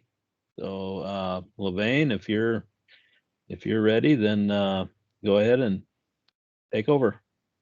Thanks, John. Brad, I got John in my head. Thanks, Brad. Appreciate everybody allowing us to meet with you today. We have just a few items to talk about. I think Jana's putting up the PowerPoint for me here. Jana, are you there? Yep, just a second. Okay. Right now, we're in the process of all of our signups going on for CRP. Jump to the next one, next couple actually. Yeah, so we're doing our sign up dates and then a sign up results as of right now. We're still taking offers. But here's the signups I just wanted to address. Right now, we're doing our general CRP sign up 58, and that started January 31st and will end March 11th. So that's getting close to end of that sign up. General sign up is our grass practices mainly, and those are based on EBI and then a ranking criteria that's set up by our national. So we have to close that for them to do the ranking and make their determination on how many offers will be accepted in that sign up. Continuous is what it's actually saying there. It's ongoing, and that would be our regular continuous, more of our buffer, grass waterways, trees, and so forth. So that's ongoing throughout the year. And that also includes our Crp, our Platte Republican Crp. We're still taking offers under that program. And then we have our grassland CRP sign up 204 that will be starting April 4th through May 13th. And once again, that's ranking criteria as well. Once that sign up is over, then the national will decide how many offers will be accepted under that sign up, and then we'll be notifying those producers. The other program we had pushed out this year was our Migratory Bird Safe again. This is our working with our restoring our playas and wetlands and so forth on that program. We kind of changed that up from last time it was opened up. We went into more of a 2-period ranking criteria where we first were going to have the first one on February 18th, and then that was moved to April 1st. So what happens there is whatever offers we have available at April 1st, those offers will be ranked and then decided upon by the national office. Once again, we'll notify them. But we're going to continue this sign up through August, and I don't know when the next ranking criteria will be stopped. So it'll probably be done before August, but to be able to rank and have those completed so we can provide that information to the producers. So that's really what's going on right now with CRP. The next slide I have, it kind of tells you a little more about how many offers we've had since then. As you see, this was as of the end of February.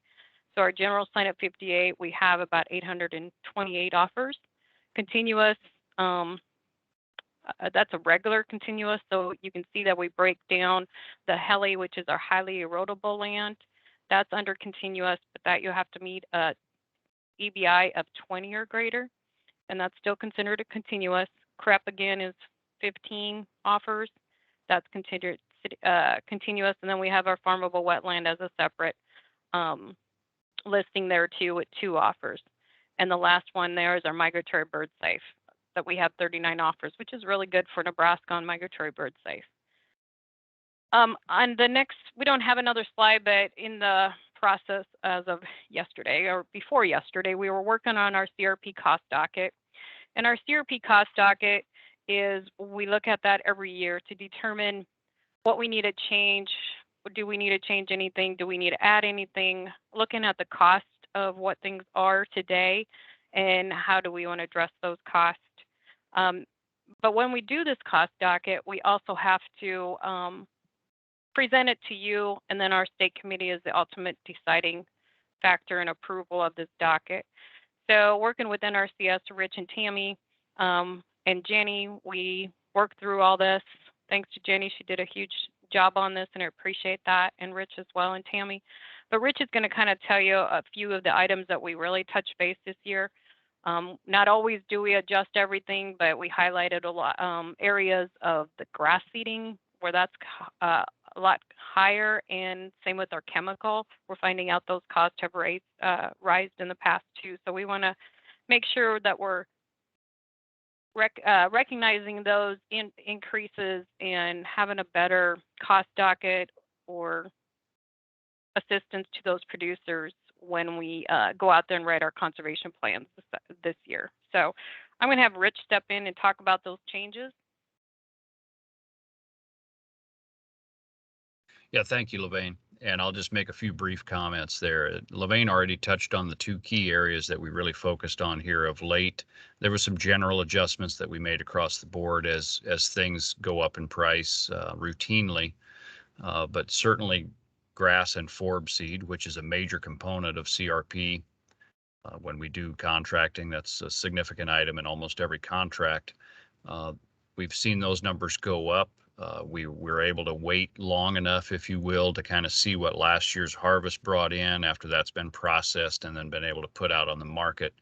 And so we made some adjustments, all of those being upward, associated with seeding practices for things like conservation cover and filter strips and pollinator plantings and so on.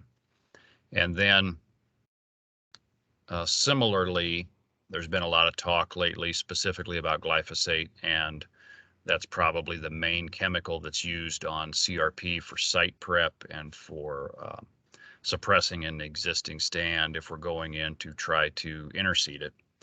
And so we made some adjustments there as well. And those tie into herbaceous weed control, but also there's a chemical site prep associated with virtually every seeding practice that they can select from. Doesn't mean they'll always use chemical, they may use mechanical, etc. And so we really tried to focus in on those. One of the questions we have is, will those be adequate? Will, as our dry spring continues, will that cause the market to change, and will seed prices continue to go up, especially as availability gets short? Or will we see any additional change in things like glyphosate or even materials? We don't do a significant amount of fence in this program, but fencing materials and so forth certainly are higher or could be going higher. And so in our discussion this morning, we also talked about one of the beautiful things about CRP is the flexibility that the county committees have to make some of those adjustments as the year goes on, or on site specific issues, if they do have a contract that has a fence in it, for example, and we find that those materials are significantly higher than what was in their contract, especially since a contract might have been written 1 or 2 years ago and they're just now finishing that installation. And so we will be talking to the field offices and so forth about that flexibility and using it where prudent as needed to try to accommodate this. If there are specific questions about specific items on the list, we can certainly cover those. The last comment I'm going to make is about prescribed burning. The other thing we added to this docket is we've always had a per acre rate for a prescribed burn, and then we have kind of a small burn per acre rate, because logistically it just costs more on a per acre basis if I burn a filter strip because it's only 3, 4, 5 acres. than if I burn 160 acres of CP2 in my field. But we didn't really have a component associated with if you had a volunteer fire department assist with that project, or if you hired a burn contractor that was a professional. And so we've created a couple categories there that are just kind of a flat rate, come in, do a burn for a certain amount. We still have flexibility to plan those on a per acre basis if that makes more sense, especially for larger burns. But I did want to highlight that just to give producers more flexibility, especially those that are seeking those volunteer fire departments or prescribed burn associations to assist. So that's really all I had to cover, unless there's some specific questions or you see something else I missed there, Levain, or I know Tammy's on, et cetera. No, the purpose behind the docket is to be consistent across county lines, and so everybody in the state utilizes this docket. And as Rich stated, our county committees have that authority to make adjustments as they see fit. If prices go up, they can make that decision to assist that producer and increase that cost from what we have set here.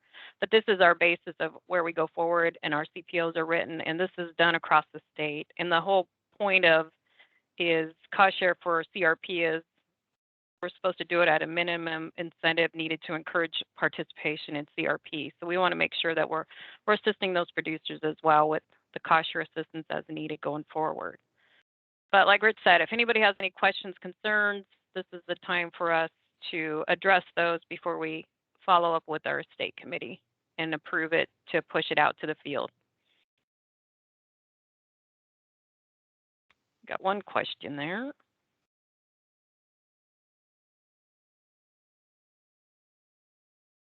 Maybe not.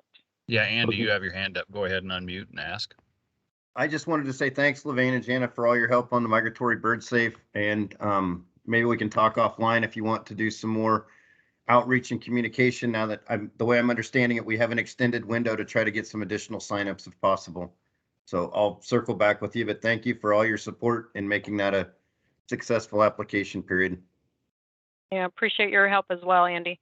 I'm glad we got that program back up and running, and I think it's a better product going forward than we had in the past. Not that the past was as bad, but that was kind of our first rodeo, and we've been working on it now for quite a few years. So this, I think it's a good product, available program for those producers for the Playa Lakes in those areas that are eligible for it. So, but thanks again. Okay, I see Burdette, you have your hand up. Go ahead. Yes, I was wondering, first, thanks for putting that volunteer fire department stuff there, because a lot of people are using that.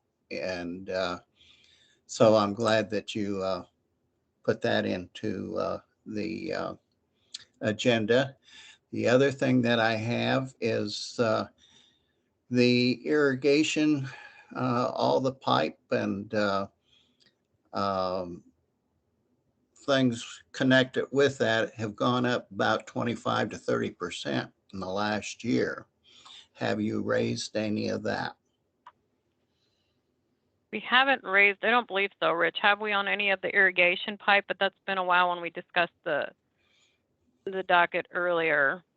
And Right. we just finalized it here yesterday. So Well, I may be help me out. missing something. I mean, in CRP, Burdette, we don't have Right. really any practices that tie to irrigation pipe, but that does not eliminate the issue associated with just normal pipelines that we may have for livestock, and as like I mentioned, fence and some other materials, if you will, that go up. Or even we talked this morning about the cost of fuel and how that factors into some of the equipment and labor charges that go into this. And so we didn't make any changes to anything that has been recent, meaning the last 2 months, if you will, or 3 months, where some of those prices have changed. But that's also something we can monitor. And again, if it becomes significant, we can do something again on a statewide basis and or use that county level flexibility. But I appreciate you bringing that up, and And it's certainly something we've discussed on all those items, materials and fuel, et cetera. Okay, thank you.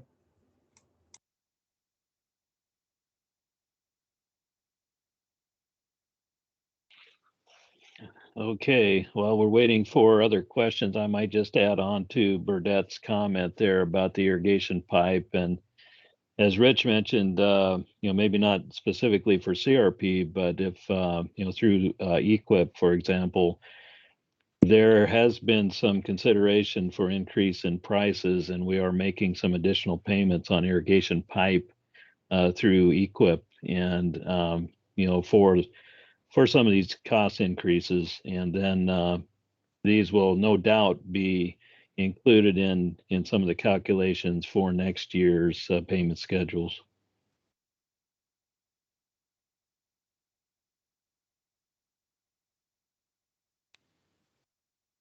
Okay, anything else for Levain or Rich?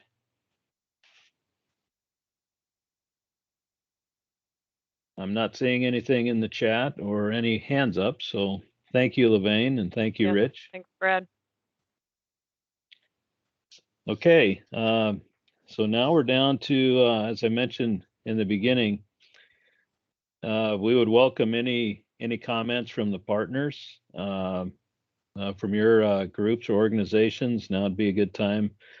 Like I say, go ahead and unmute and speak up or raise your hand or enter something in the chat.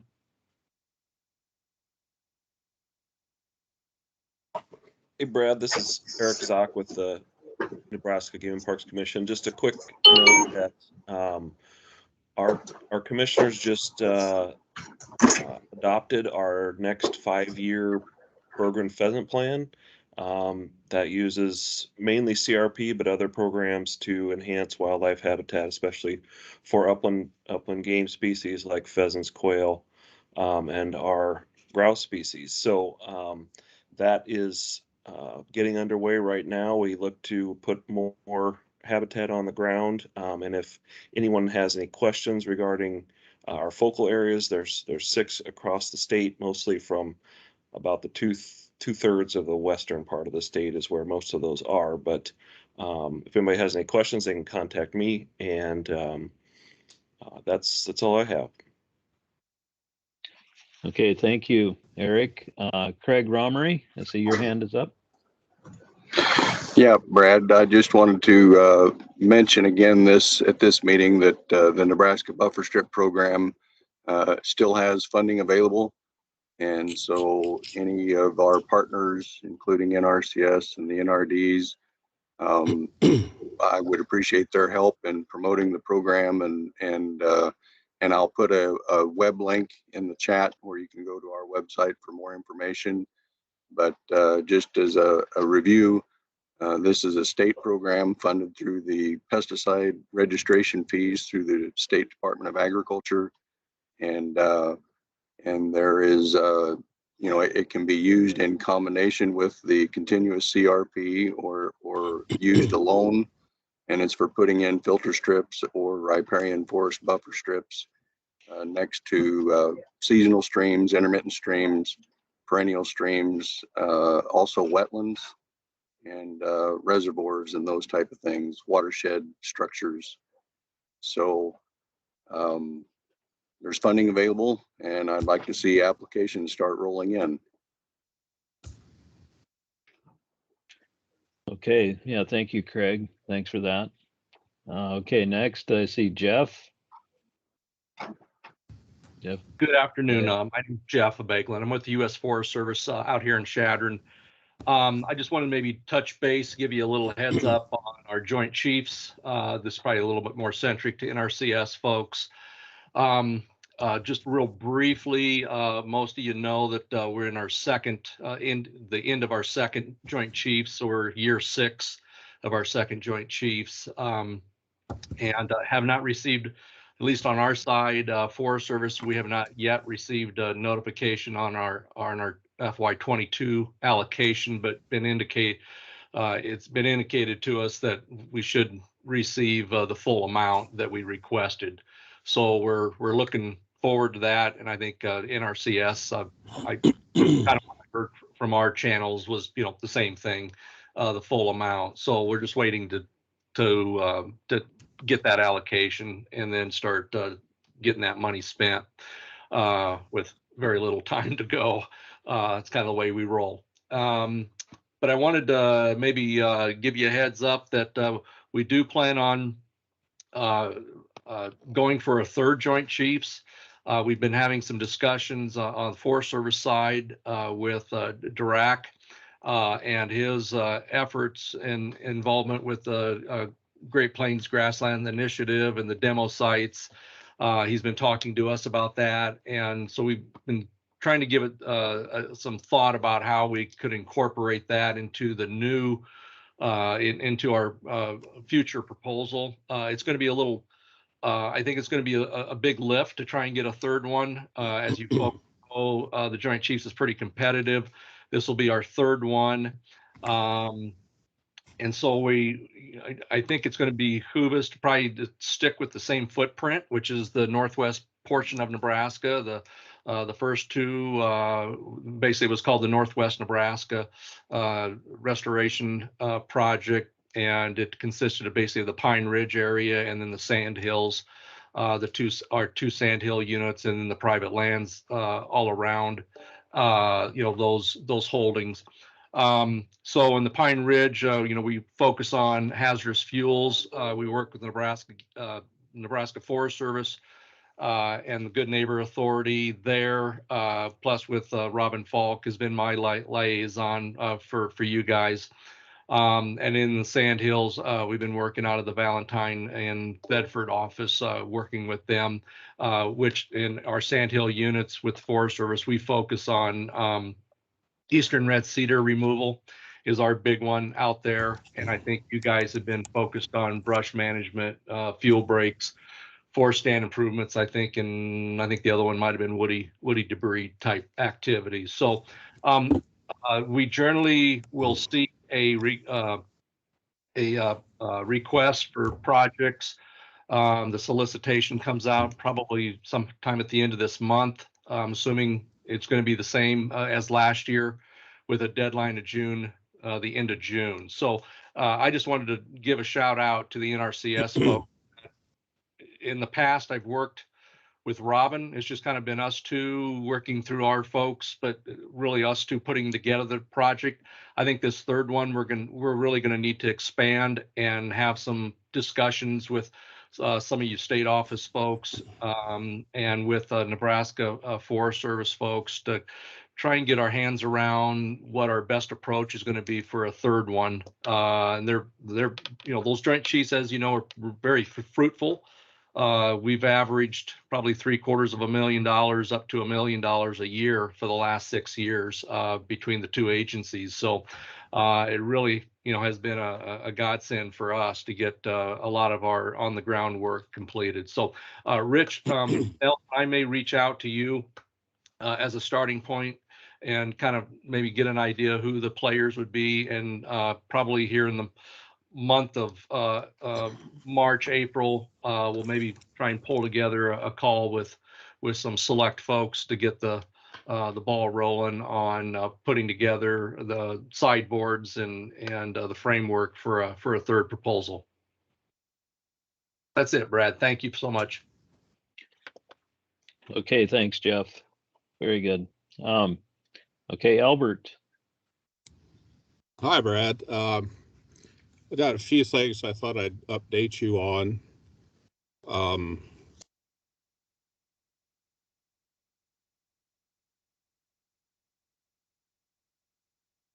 I think you put yourself on mute, Albert.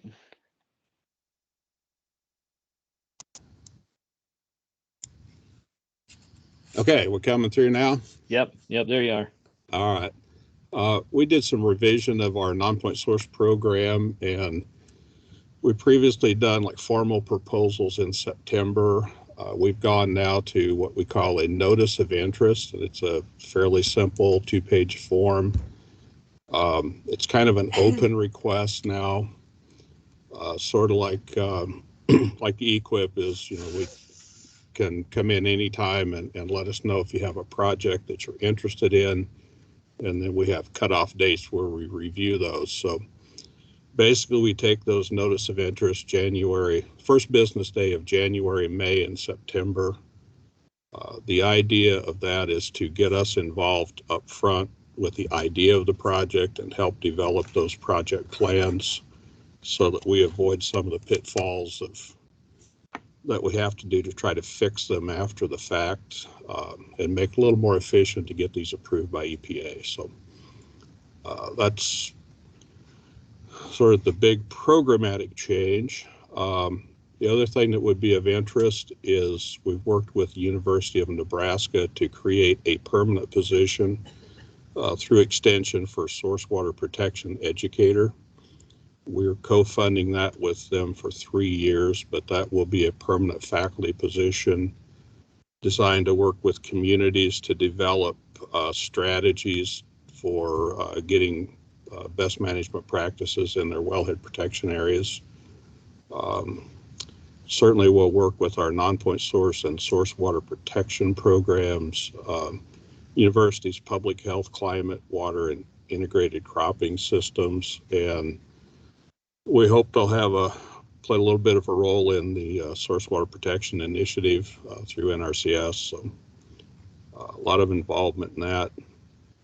We're working with Lewis and Clark NRD to try to develop a practice that encourages grazing of cover crops. And Brad, we've talked about that a little bit, or communicated, as well as with Brett. Basically, it'd be a cover crop, getting them off of pasture lands to do grazing for its full season, as opposed to spring or fall grazing, possibly a small grain rotation in that. And the idea then that would rest the pastures, get the cattle out of the streams in those pastures, and partly in that area for building a fuel load so they could do controlled burning of those pastures and pasture management. So we're hoping we can figure out how that can link somehow with Equip cover crop applications as well, or be a supplement to that, something like that. The other big thing you might want to be aware of is we're working with University of Nebraska on mid-season cover crop seeding. We were successful in purchasing a high clearance applicator, a high boy seeder, that'll allow us to put cover crops in the July, August, September timeframe into standing cord, so we can get the cover crops out there earlier, get them started. We're going to initiate that as on-farm demonstrations, work closely with on-farm research program with the university for demos in the Wahoo Creek, Shell Creek, Waverly wellhead protection area, and a few other sites. The target for that really is service providers, to demonstrate that this is an effective process, that they could purchase these machines and demonstrate that one, there's a market demand out there, and that there's a rate of return on the investment to justify purchasing one of these machines so they can provide services in those areas. So also built in with that too is demonstrating split application of nitrogen. So that generally is in late May, June, early July. So we'll kind of be doing both of those. The idea of moving away from all the fertilizer going on in the spring to measuring that out a little bit during the earlier growing season and reduce some of that nitrate leaching. So anyway, that's what we got going on. Okay. Yeah, very good. I look forward to sitting down with you on those cover crop situations and that grazing. We'll see what we can figure out there. Yeah, our component of that probably would be temporary fencing and water supply, so that you can sustain those cattle and keep them in the grazing area when you have them out there. So, yeah. All right, very good. Thank you for that. You bet. Anybody else?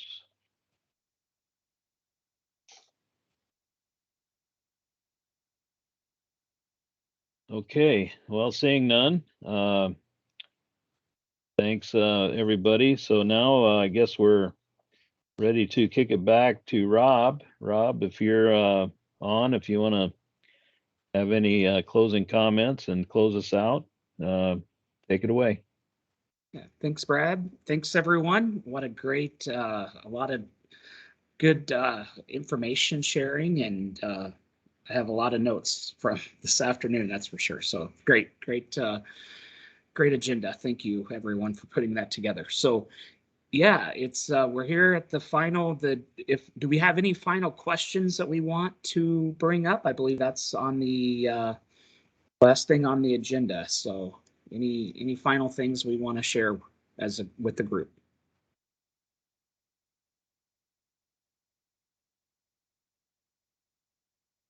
Okay. Just so it's on everyone's radar, the next meeting is scheduled for June 2nd. So go ahead and save the date for that in the afternoon of June 2nd. So, well, with that, I want to thank everyone for your participation and your time today. Thanks, Brad, and all the speakers for this afternoon's presentations. So have a good rest of your day, and stay safe out there. Thanks, everybody. Have a good day. Thank you.